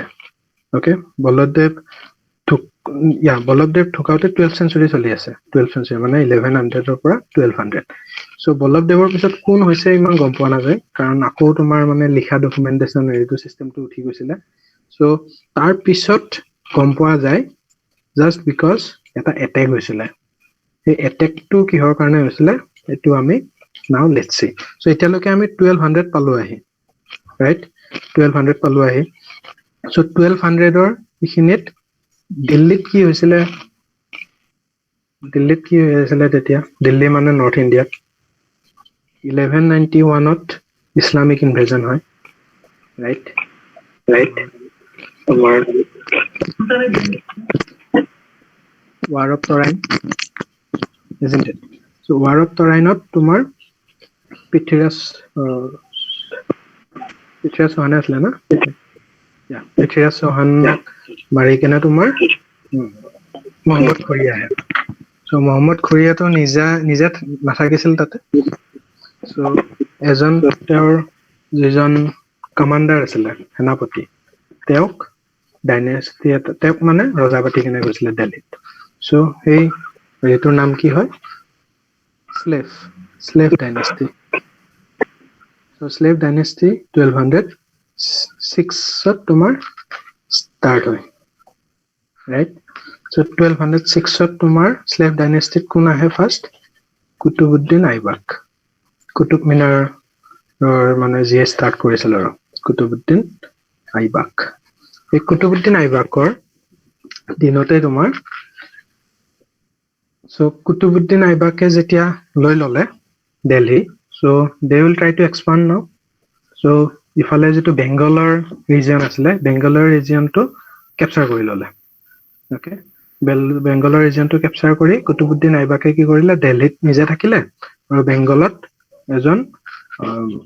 বেলেগ এজন ৰজা পাতি দিলে তেওঁৰ নাম আছিলে বখতিয়াৰ খিলজী অ'কে তেওঁৰ নাম আছিলে বখতিয়াৰ খিলজী চ' এই বখতিয়াৰ খিলজী তোমাৰ তাতে আছিলে অ'কে মহম্মদ বিন বখতিয়াৰ খিলজী বুলি কয় আৰু এই মহম্মদ বিন একচুৱেলি কুতুবুদ্দিন আইবাক আছিলে ক'ৰ অৰিজিন কি তেওঁলোকৰ দে আৰ তুৰ্কিছ isn't it so তুৰ্কীৰ পৰা আহি দিল্লীত চুলতানেট পাতিলে স্লেভ ডাইনেষ্টিৰ ফাৰ্ষ্ট ৰুলাৰ কুতুবুদ্দিন আইবেক আৰু বেংগলত এইখিনি সময়ত নিজে আকৌ তেতিয়া গৌড় কিংডম আছিলে ন চ' গৌড় কিংডমৰ যিজন কিং আছিলে লক্ষণ সেনত তোমাৰ হৰাই কিনে মহম্মদ বিন বখতিয়াৰে তোমাৰ কুতুবুদ্দিন আইবাকৰ আণ্ডাৰত বেংগলত ৰুল কৰা ষ্টাৰ্ট কৰি দিলে চ' তেতিয়া কামৰূপত মানে এনেকুৱা টাইপৰ আনষ্টেবিলিটি চলি আছে এই যোনে হয় কিংগদেৱ বৈদ্যদেৱ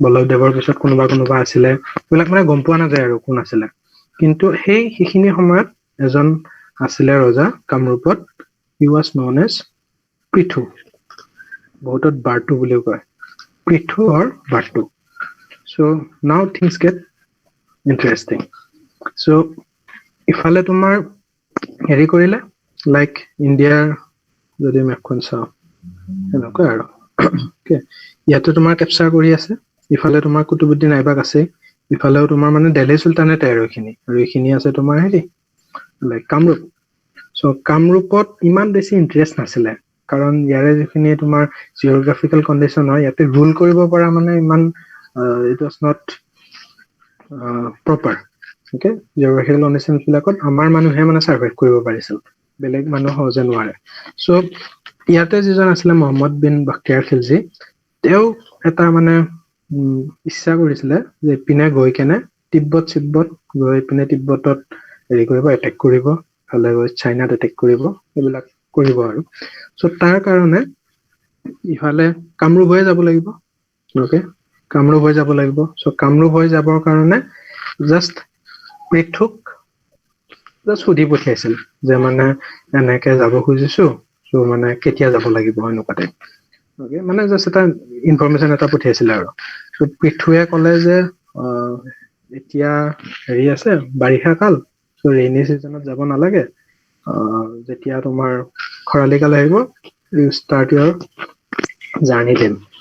কিন্তু মানে হেৰিয়ে মহম্মদ বিন বাখতিয়াৰ খিলজীয়ে বাদ দে, সি কৈছে আৰু ঠিক আছে, আমি আৰু তাৰ কথা মানিবই লাগিব বুলি কি হেৰি আছে, আমি যাম। চ' সি ষ্টাৰ্ট কৰিলে, কৰি কিনে সোমালে কামৰূপত সোমাওতে পৃথুৰ ইগ' হাৰ্ট হ'ল। লাইক মই ক'লো যে আহিব নালাগে, তাৰপিছতো আহিছে ইহঁত, ঠিক আছে বুলি কৈ একো হেল্পটো নকৰিলে, উল্টা মানে কিছুমান মানে এনেকুৱা হেৰি ক্ৰিয়েট কৰিলে, যাৰ কাৰণে মানে বখতিয়াৰ খিলজীয়ে মানে বহুত প্ৰব্লেমহে ফেচ কৰিলে এই এনেকে থ্ৰু দি যাবৰ কাৰণে। চ' এইবিলাকত মানে খং উঠিলে আৰু মানে যাব কিয় নিদিয়ে, মানে কৰতোৱা ৰিভাৰ ক্ৰছ কৰিবই মানে এনেকুৱা হেৰি ক্ৰিয়েট কৰিলে যে ৰিভাৰে ক্ৰছ কৰিব নিদিয়ে, এনেকুৱা টাইপ আৰু। চ' তাৰপিছত তেতিয়া 1205 চলি আছে হা। অ'কে, 1206ত তোমাৰ যদিও শ্লেভ ডাইনেষ্টি অফিচিয়েলি হৈছে, কিন্তু তেতিয়া অলৰেডি তোমাৰ 1191ত জিকাৰ পিছত থৈয়ে গৈছিলে ন হেৰিক, কুতুবুদ্দিন আইবাকক। জাষ্ট ইণ্ডিপেণ্ডেণ্ট নাছিলে, কিন্তু তুৰ্কিছ, সেইকাৰণে এইটো তুৰ্কিছ বুলিয়ে ক'ম আমি, শ্লেভ ডাইনেষ্টিৰ আণ্ডাৰত বুলি নকওঁ, তুৰ্কিছ লাইক ইনভেজন আৰু। চ' তুৰ্কিছ মানে ইয়াৰ পৰা মহম্মদ ঘুৰিৰ হেৰি চলাই আছে, ইফালে দেলহি, মহম্মদ ঘুৰি ইয়াত দেলহি আছে মহম্মদ ঘুৰিৰ আণ্ডাৰত, মহম্মদ ঘুৰি আছে তোমাৰ গজনি আছে আফগানিস্তানত। চ' আফগানিস্তান ইয়াতে দেলহি আছে আফগানিস্তানৰ আণ্ডাৰত, বেংগল আছে দেলহিৰ আণ্ডাৰত, আৰু বেংগলৰ পৰা ইপিনে যাব, ইপিনে তিব্বত যাব গৈছে কামৰূপৰ থ্ৰু দি। চ' ইপিনে আছে তোমাৰ কৰতোৱা ৰিভাৰ। বাট এনিৱে, চ' যাব মানে নিদিলে বা কিবা প্ৰব্লেম ক্ৰিয়েট কৰি দিলে। চ' এইটো কথাত মানে খিলজিৰ খং উঠিলে, ইমান মানে হেৰি কৰিব লগা কি হৈছে। চ' লেটছ গিভ দেম ৰিপ্লাই বুলি কৈ এটেক কৰিব ট্ৰাই কৰিলে কামৰূপত। কামৰূপত এটেক কৰিবৰ কাৰণেতো ইমান ইজি নহয়, বিকজ অফ দ্য ৰিভাৰ। চ' সেই ৰিভাৰখন ক্ৰছ কৰোঁতে মানে তেওঁলোকৰ 12 বাজি গৈছিলে। চ' ষ্টাৰ্টিঙতে আজি কৈছোৱে যে Teesta river is the fastest flowing river of India, যিটোৰ নাম আগতে কৰতোৱা আছিলে, আৰু বেগমতী বুলিও কয়। বেগমতী মানে পুৰা স্পীড থকা নদী আৰু। চ' সেই নদীখন কোনোমতে পাৰ কৰিলে, কৰি তাৰ পিছততো আৰু চিনি নাপায়। চ' এজন মেছ বুলি এজন হেৰি আছিলে, মেছ নামটো কৰবাত পাবা, সেই মেছ মানুহজনক সিহঁতে ইছলামলৈ কনভাৰ্ট কৰিলে, নতুন নাম দিলে আলী মেছ। চ' এই আলী মেছে তোমাৰ ৰাস্তা দেখাই লৈ আহিলে যে কামৰূপৰ, আলী মেছ ইয়াৰে আছিলে, কামৰূপৰে আছিলে। চ' আলী মেছে মানে লাইক সিহঁতক ৰাস্তা দেখুৱাই আনি কেনেকে ইয়াতে হেৰি কৰিব পাৰি সেইটো লৈ আহিছে আৰু। চ' আলী মেছৰ ডাইৰেকশ্যন মতে আহি ব্ৰহ্মপুত্ৰৰ তলে আহিছে সিহঁত, ব্ৰহ্মপুত্ৰ ৰিভাৰটোতো এনেকে আছে, ব্ৰহ্মপুত্ৰৰ তলে আহি তাৰপিছত ইফালে হেৰি লাইক কিছুমান তুৰ্কিছ বিলাকতো পুৰা মানে হেৰি আছিলে, সিহঁতৰ এটাই মানে মতো যে যাকে পাইছে মাৰিব লাগে, কাটিব লাগে।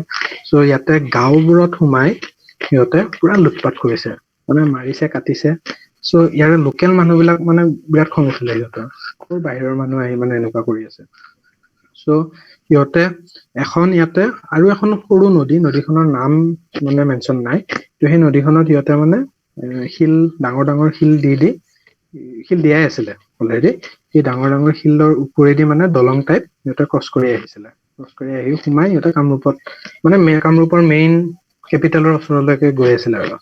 চ' সেই তাতে সিহঁতক কি কৰিলে, দলংখন ভাঙি দিলে গাঁৱৰ মানুহে লগ লাগি। দলংখন ভাঙি দি চাৰিওপিনে সিহঁতক বাঁহৰ বেৰ দি দিলে, দি কেনে মানে যাব নোৱাৰা কৰি দিলে আৰু।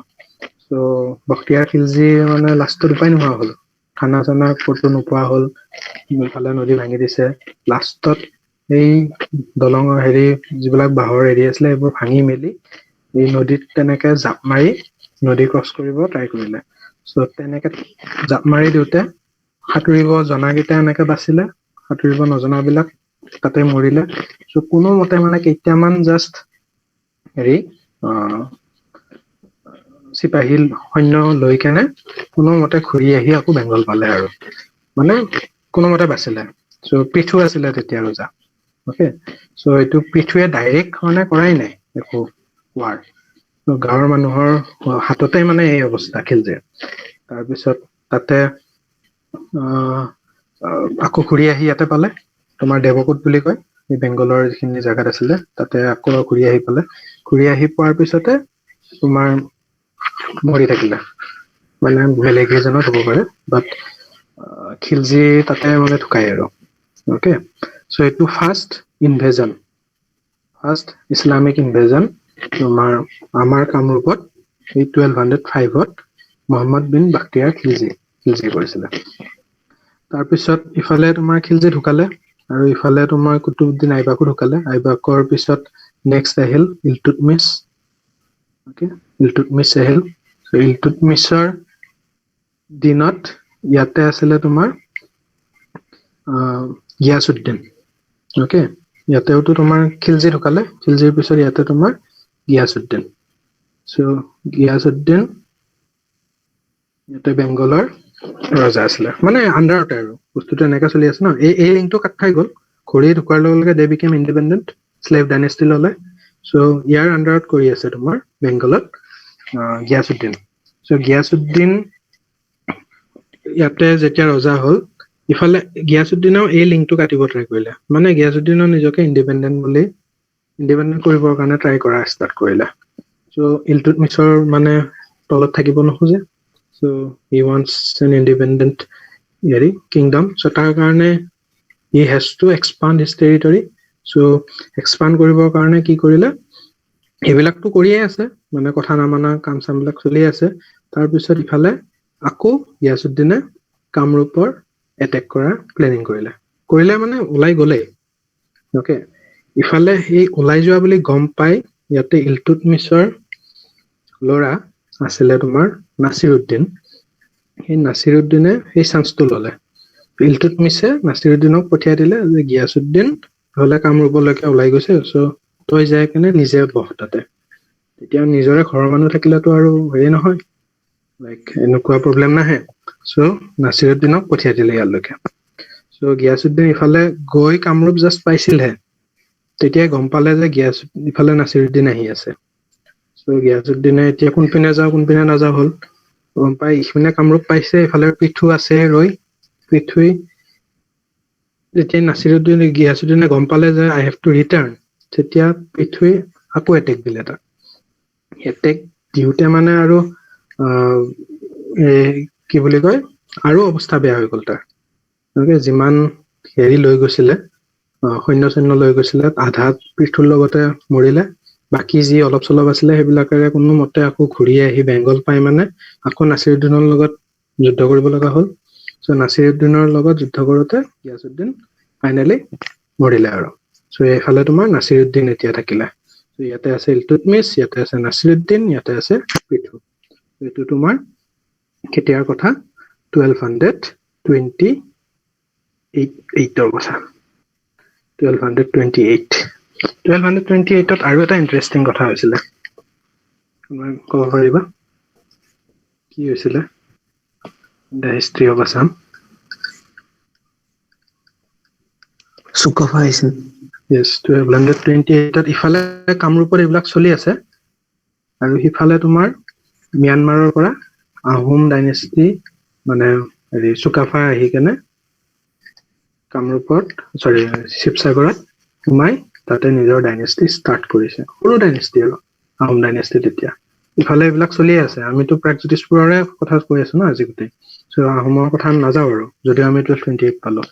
ঠিক আছে, ইফালে জাষ্ট কৈ থলো আৰু ইফালে জাষ্ট ষ্টাৰ্ট হৈছে। ঠিক আছে, চ' নাছিৰুদ্দিন ইফালে আছে, ইফালে তোমাৰ ইলতুৎমিছ আছে, ইফালে তোমাৰ পৃথু আছে। চ' নাছিৰুদ্দিন থকাৰ পিছত নাছিৰুদ্দিনটো অলপ পাৱাৰফুল হ'বই, কাৰণ ডাইৰেক্ট তোমাৰ দিল্লীৰ চুলতান ইলতুৎমিছৰ ল'ৰা হয়। চ' যিমান লাগে সিমান সৈন্য লৈ নাছিৰুদ্দিনে আকৌ অকে আকৌ এটেক দিলে। চ' এইখিনি এটেক ৰবা দেই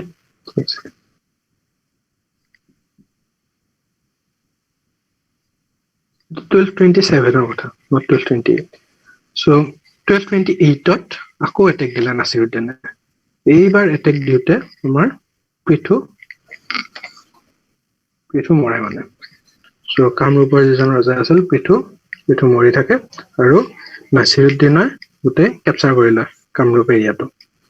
আৰু কেপচাৰ কৰিলেও এজ আই ছেড কাৰো ইণ্টাৰেষ্ট নাছিলে কামৰূপত ৰুল কৰাৰ, কাৰণ পৰিস্থিতি জিঅ'গ্ৰাফিকেল কণ্ডিশ্যনছ ইমান বেছি মানে এবচাৰ্ড আছিলে যে ইয়াতে কোনো তিষ্ঠিবই নোৱাৰিছিলে বাহিৰৰ মানুহ, বেমাৰ হয় কিবা হয়। চ' মানে তাতে সেইকাৰণে নাছিৰুদ্দিনে জাষ্ট বেলেগ এজনক লাইক তেওঁৰ নাম আছিলে সমুদ্ৰপাল বুলি এজনক এনেকে পাতি 1228ৰ পৰা 1245লৈকে এই সমুদ্ৰপালে ইয়াতে তোমাৰ কামৰূপত ৰাজত্ব কৰি থাকিলে। চ' 1245ত তোমাৰ সমুদ্ৰপাল আছে। 1245ৰ এইখিনি সময়ত নেক্সট তোমাৰ সন্ধ্যা বুলি এজন ৰজা হয়। 1245ৰ পিছত নেক্সট ৰজা হয় সন্ধ্যা। চ' সন্ধ্যা যেতিয়া সমুদ্ৰপালৰ নেক্সট ল'ৰা নে কি নাজানো, বাট 1245লৈকে সমুদ্ৰপাল আছিলে তোমাৰ নাছিৰুদ্দিনে পাতি থৈ যোৱা ৰজা, ইয়াৰে লোকেলেই কোনোবা, কিন্তু লাইক হেৰি আৰু তেওঁ বেংগলৰ আণ্ডাৰত থাকিব, বেংগল আছে দিল্লীৰ আণ্ডাৰত তেনেকুৱা টাইপ। চ' সন্ধ্যা যেতিয়া হ'ল, সন্ধ্যা he wants independence at any cost. So he declared himself independent. Kamrup যিখন কিংডম আছিলে he declared independent. So তেতিয়া লগে লগে আকৌ হেৰি পঠিয়াব লগা হ'ল, সেনা পঠিয়াব লগা হ'ল। এবাৰ কি কৰিলে নাছিৰুদ্দিনে নিজে নগৈ তুঘ্ৰীল খাঁ বুলি এজনক পঠিয়ালে। তুঘ্ৰীল খান বা অসমীয়াত খাঁ বুলি কয় আৰু তুঘ্ৰীল খান, তেওঁক পঠিয়ালে। চ' তেতিয়ালৈকে সন্ধ্যাই মানে এই বাকী যিবিলাক সৰু সৰু কিংডম আছে আমাৰ অসমত, চুতীয়া কিংডম হওক বা বেলেগ কিবা কিংডম হওক, সেইবিলাকৰ লগত মানে বিয়া বাৰুৰ জৰিয়তে বা কিবা কৰি নিজৰে ৰিলেশ্যনটো বঢ়াই অলপমান মানে ষ্ট্ৰং হৈ গৈছিলে। কাৰণ গম পাই ন ইণ্ডিপেণ্ডেন্স ডিক্লেয়াৰ কৰি দিয়া মানে আকৌ এটেক কৰিব। চ' এইবিলাক কৰি অলপমান নিজকে ষ্ট্ৰং কৰি লৈছিলে, কিন্তু ইমানো ষ্ট্ৰং হোৱা নাছিলে যে তোমাৰ তুঘ্ৰীল খাঁৰ হেৰি মানে আক্ৰমণৰ পৰা নিজকে বচাব পাৰিব। চ' তুঘ্ৰীল খাঁ যেতিয়া আহিলে তেতিয়া সেইটো তোমাৰ 1257ৰ কথা। চ' 1257ত তুঘ্ৰীল খাঁ আহিলে। তুঘ্ৰীল খাঁ আহি তোমাৰ যেতিয়া এটেক কৰিলে, সন্ধ্যা তোমাৰ যাব লগা হ'ল, মানে পলাই গৈ গুৱাহাটীৰ কৰবাত পাহাৰত আছিলে আৰু চ' সন্ধ্যা তাতে গৈ পলাই আছে। আৰু তুঘ্ৰীল খাঁই ইফালে গুৱাহাটী পুৰা কেপচাৰ কৰি ললে। গুৱাহাটী কেপচাৰ কৰি লৈ ইভেন মানে নামাজ তামাজ পঢ়া মছজিদ বনাই মানে হেৰি ইছলামিক হেৰিটো আনিলে আৰু তেতিয়া। চ' তেতিয়া সন্ধ্যা পলাই গৈ মানে মনে মনে নাথাকিল। সন্ধ্যাই কি কৰিলে, যিবিলাক ওচৰে পাজৰে যিবিলাক নদী আছে সেই নদীবিলাক অসমততো পুৰা বানপানী হয়েই। চ' সেইটো টাইমটো অলপ ভুল হৈছিলে সিহঁতৰ। চ' সিহঁত বাৰিষা কালত আহি গ'ল। চ' সেই বানপানীৰ যিবিলাক বান্ধ আছে, এম্বেকমেন্ট বিলাক, সেই এম্বেকমেন্ট বিলাক হৈ গৈ ৰাতি এদিন পুৰা ভাঙি দিলে। চ' ভাঙি দিয়াৰ লগে লগে গোটেই পানী নদীৰ পৰা আহি তোমাৰ গুৱাহাটী পুৰা ডুবাই দিলে। ইফালে তোমাৰ তুঘ্ৰীল খাঁ চব কি হৈছে মানে এইবিলাক। চ' পানীৰ মাজত এতিয়া কেনেকে থাকিব। চ' উপায় নাপায় মানে লাষ্টত গৈ পলাবলৈ বাধ্য হল আৰু এনেকে কেনেকে থাকিব। চ' সেই সময়তে সন্ধ্যাই আহি কেনে এটেক কৰি দিলে, ওপৰৰ পৰা আহি পাহাৰৰ ওপৰৰ পৰা আহি কেনে এটেক কৰি দিলে। আৰু লাষ্টত গৈ তুঘ্ৰীল খাঁ হাৰি কেনে এইপিনে পলাই থাকিলে। চ' সেইখিনি হেৰিতে সময়তে তোমাৰ সন্ধ্যাই ৰিয়েলাইজ কৰিলে যে বেংগলৰ পৰা যিটো হেৰি আহিব, বেংগলটো ইয়াতে আছে ন, ইয়াৰ পৰা যিটো মানে এটেক, এইটো মানে it's not going to stop. এবাৰ হৈছে দুবাৰ হৈছে, ইয়াত হাৰি কেনে গুচি যাব, তাৰপিছত আৰু নাহিব, যিটো হ'ব নোৱাৰে। চ' ইয়াতে থাকি গুৱাহাটীত ইয়াতে আছে, গুৱাহাটীত থাকি ইয়াৰ পৰা মানে সেই বাৰে প্ৰতি তোমাৰ এটেকবোৰ ডিফেণ্ড কৰা বহুত দিগদাৰ হ'ব। So' he realised this and he shifted the capital to somewhere here. এই ৱেষ্ট বেংগলৰ এইখিনিত তোমাৰ কোচবিহাৰ বুলি আছে জাগা এটুকুৰ। চ' কোচবিহাৰ ৱেষ্ট বেংগলতে পৰে। কোচবিহাৰৰ ওচৰত তোমাৰ কমতাপুৰ বুলি এটুকুৰা জাগা আছে, সেই কমতাপুৰত নি কেনে নিজৰ কেপিটেল উঠাই দিলে। চ' সেই কেপিটেল যেতিয়াই কমতাপুৰলৈকে নিলে, কামৰূপৰ যিটো তোমাৰ হেৰি আছিলে, হিষ্ট্ৰী আছিলে, it got over. নতুন ডাইনেষ্টি ষ্টাৰ্ট হ'ল with the king Sangha, and the dynasty is called কমতা, আৰু কিংডমখন হ'ল কমতা কিংডম। এইখন ষ্টাৰ্ট হৈছে 1260ত। ৰজা সেইজনে সন্ধ্যা গৈ ইয়াতে নতুনকৈ ষ্টাৰ্ট কৰিলে কমতা কিংডম। চ' কমতা কিংডম, তাৰপিছত কমতাৰ পৰা কোচ কিংডম হ'ল। ইফালে তোমাৰ ইপিনে নাগালেণ্ডৰ পৰা ইপিনে সোমাই ইয়াতে শিৱসাগৰৰ এইখিনিত আহোম ষ্টাৰ্ট হৈছে। ইপিনে চুতীয়া আছে, ইপিনে তোমাৰ কছাৰী কিংডম আছে, দফলা আছে। চ' এইবিলাকতো আছেই সৰু সৰু। ইপিনে তোমাৰ জয়ন্তীয়া কিংডম।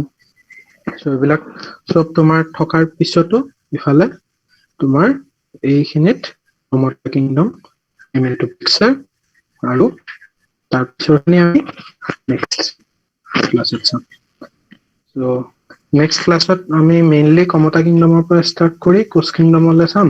কিন্তু পেৰেলেলি তোমাৰ আহোম ডাইনেষ্টিও মানে এক্সপাণ্ড হ'ব ষ্টাৰ্ট কৰিব। সোমাইছেহে 1228ত জাষ্ট সোমাইছে ন আহোম বিলাক। চ' আহোম কেনেকে সোমালে, চ' কি হ'ল, চ' গোটেইখিনি আমি নেক্সট ক্লাছত ডিছকাছ কৰিম। অ'কে, মই অলপ ভাবি আছিলো যে 2 ঘণ্টাত মেনেজ কৰিব পাৰিম নে নোৱাৰিম, বাট ইট ইজ গুড যে একজেক্ট 2 ঘণ্টাতে শেষ কৰিব পাৰিলো আৰু কিবাকে। চ' থেংক ইউ। এনেই জাষ্ট মই এইটো কিবা এক্সাম পাৰপাজ বা হেৰি পাৰপাজৰ কাৰণে তোমালোকে যদি লোৱা ইউ কেন টেক, বাট মই ক্লাছটো লোৱাৰ ৰিজন আছিলে যে মানে সেয়াই আৰু ইউটিউবত মই এনেকুৱাকে মানে ষ্টৰি টাইপ ৰিলেট কৰা এটা ভিডিঅ' নাপালো। চবতে মানে MCQ ঠিক আছে, এক্সাম ইজ গুড, বাট নিজৰ হিষ্ট্ৰীটো জানিবৰ কাৰণেওতো মানুহে পঢ়িব লাগে। অকল পৰীক্ষাৰ কাৰণে পঢ়ে নেকি মানুহে? নিজৰ হিষ্ট্ৰী আমাৰ নিজৰ হেৰিয়ে কা নালাগে বুলি চিঞৰি থাকিলে নহয়, নহয়। নিজৰ হিষ্ট্ৰী পঢ়িব লাগিব, নিজৰ হিষ্ট্ৰী জানিব লাগিব, and only you will feel good. Plate এখন দিম নেকি? ঠিক আছে, হয় sir. Okay, thank you sir. Thank you. Thank you sir. Next class Thank you, sir. কেতিয়া হয় মই জনাম হা, লাইক কালি নহয় 2-3 দিন পিছত হয়তো হ'ব। চ' 19th বা 28th হ'ব পাৰে, মই তোমালোকক জনাম। ছাৰ এইটো ডিউৰেশ্যন কম হৈ গ'লে ভাল হয় ছাৰ। 2 hours 2 hours মানে শুনিয়ে ভাগৰ লাগিছে নেকি? মোৰ ভাগৰ লাগা নাই। ছাৰ হয় ছাৰ, না বহুত বস্তু মানে মনত ৰাখিবলৈ হেৰি হৈ যায়। সেইটো হয়, কিন্তু মানে এটা ফ্লত গ'লে মানে হয় ছাৰ, বস্তুটো ভাল হয়। সেইটো মই হয় এতিয়া ছাৰ। যদি আজি ষ্টপ কৰি দিলো ন কমতাত, তোমাৰ হয় ছাৰ। নেক্সট তুমি আকৌ পাহৰিবা কি আছিলে, ফ্ল'টো কি আছিলে। চ' আজি মই হয় এটা এনেকুৱা হেৰিত ষ্টপ কৰিছো য'ত মানে এটা ফেজ এটা চেঞ্জ হৈছে। হয় ছাৰ। তোমাৰ হয় হেৰি চেঞ্জ হৈছে ন, এনচিয়েন্ট হয় ছাৰ। পাৰ্টটো চেঞ্জ মানে এতিয়াৰ হয় পৰা ছাৰ। মিডিল ষ্টাৰ্ট হ'ব। সেইটোৱে আৰু। চ' নেক্সট মে বি আহোম এটা ক্লাছত নোৱাৰিম। আহোমৰ একচুৱেলি মানে এনেকুৱা নহয় যে আহোমৰ টাইমত বহুত হৈছে, ইহঁতৰ টাইমত বহুত হোৱা নাছিলে। চবৰে টাইমত কিবা কিবি হয়, কিন্তু আহোমৰ ডকুমেন্টেশন ইমান আছে যে বহুত বেছি ডিটেইলছত আমি বস্তুবোৰ জানো। চ' ডিটেইলছত ক'ব গ'লে বহুত টাইম লাগিব পাৰে। Okay sir. Okay, thank you for your time. হয় sir, thank you sir. Thank you, sir. Thank you, sir. Thank you, sir. Thank you sir.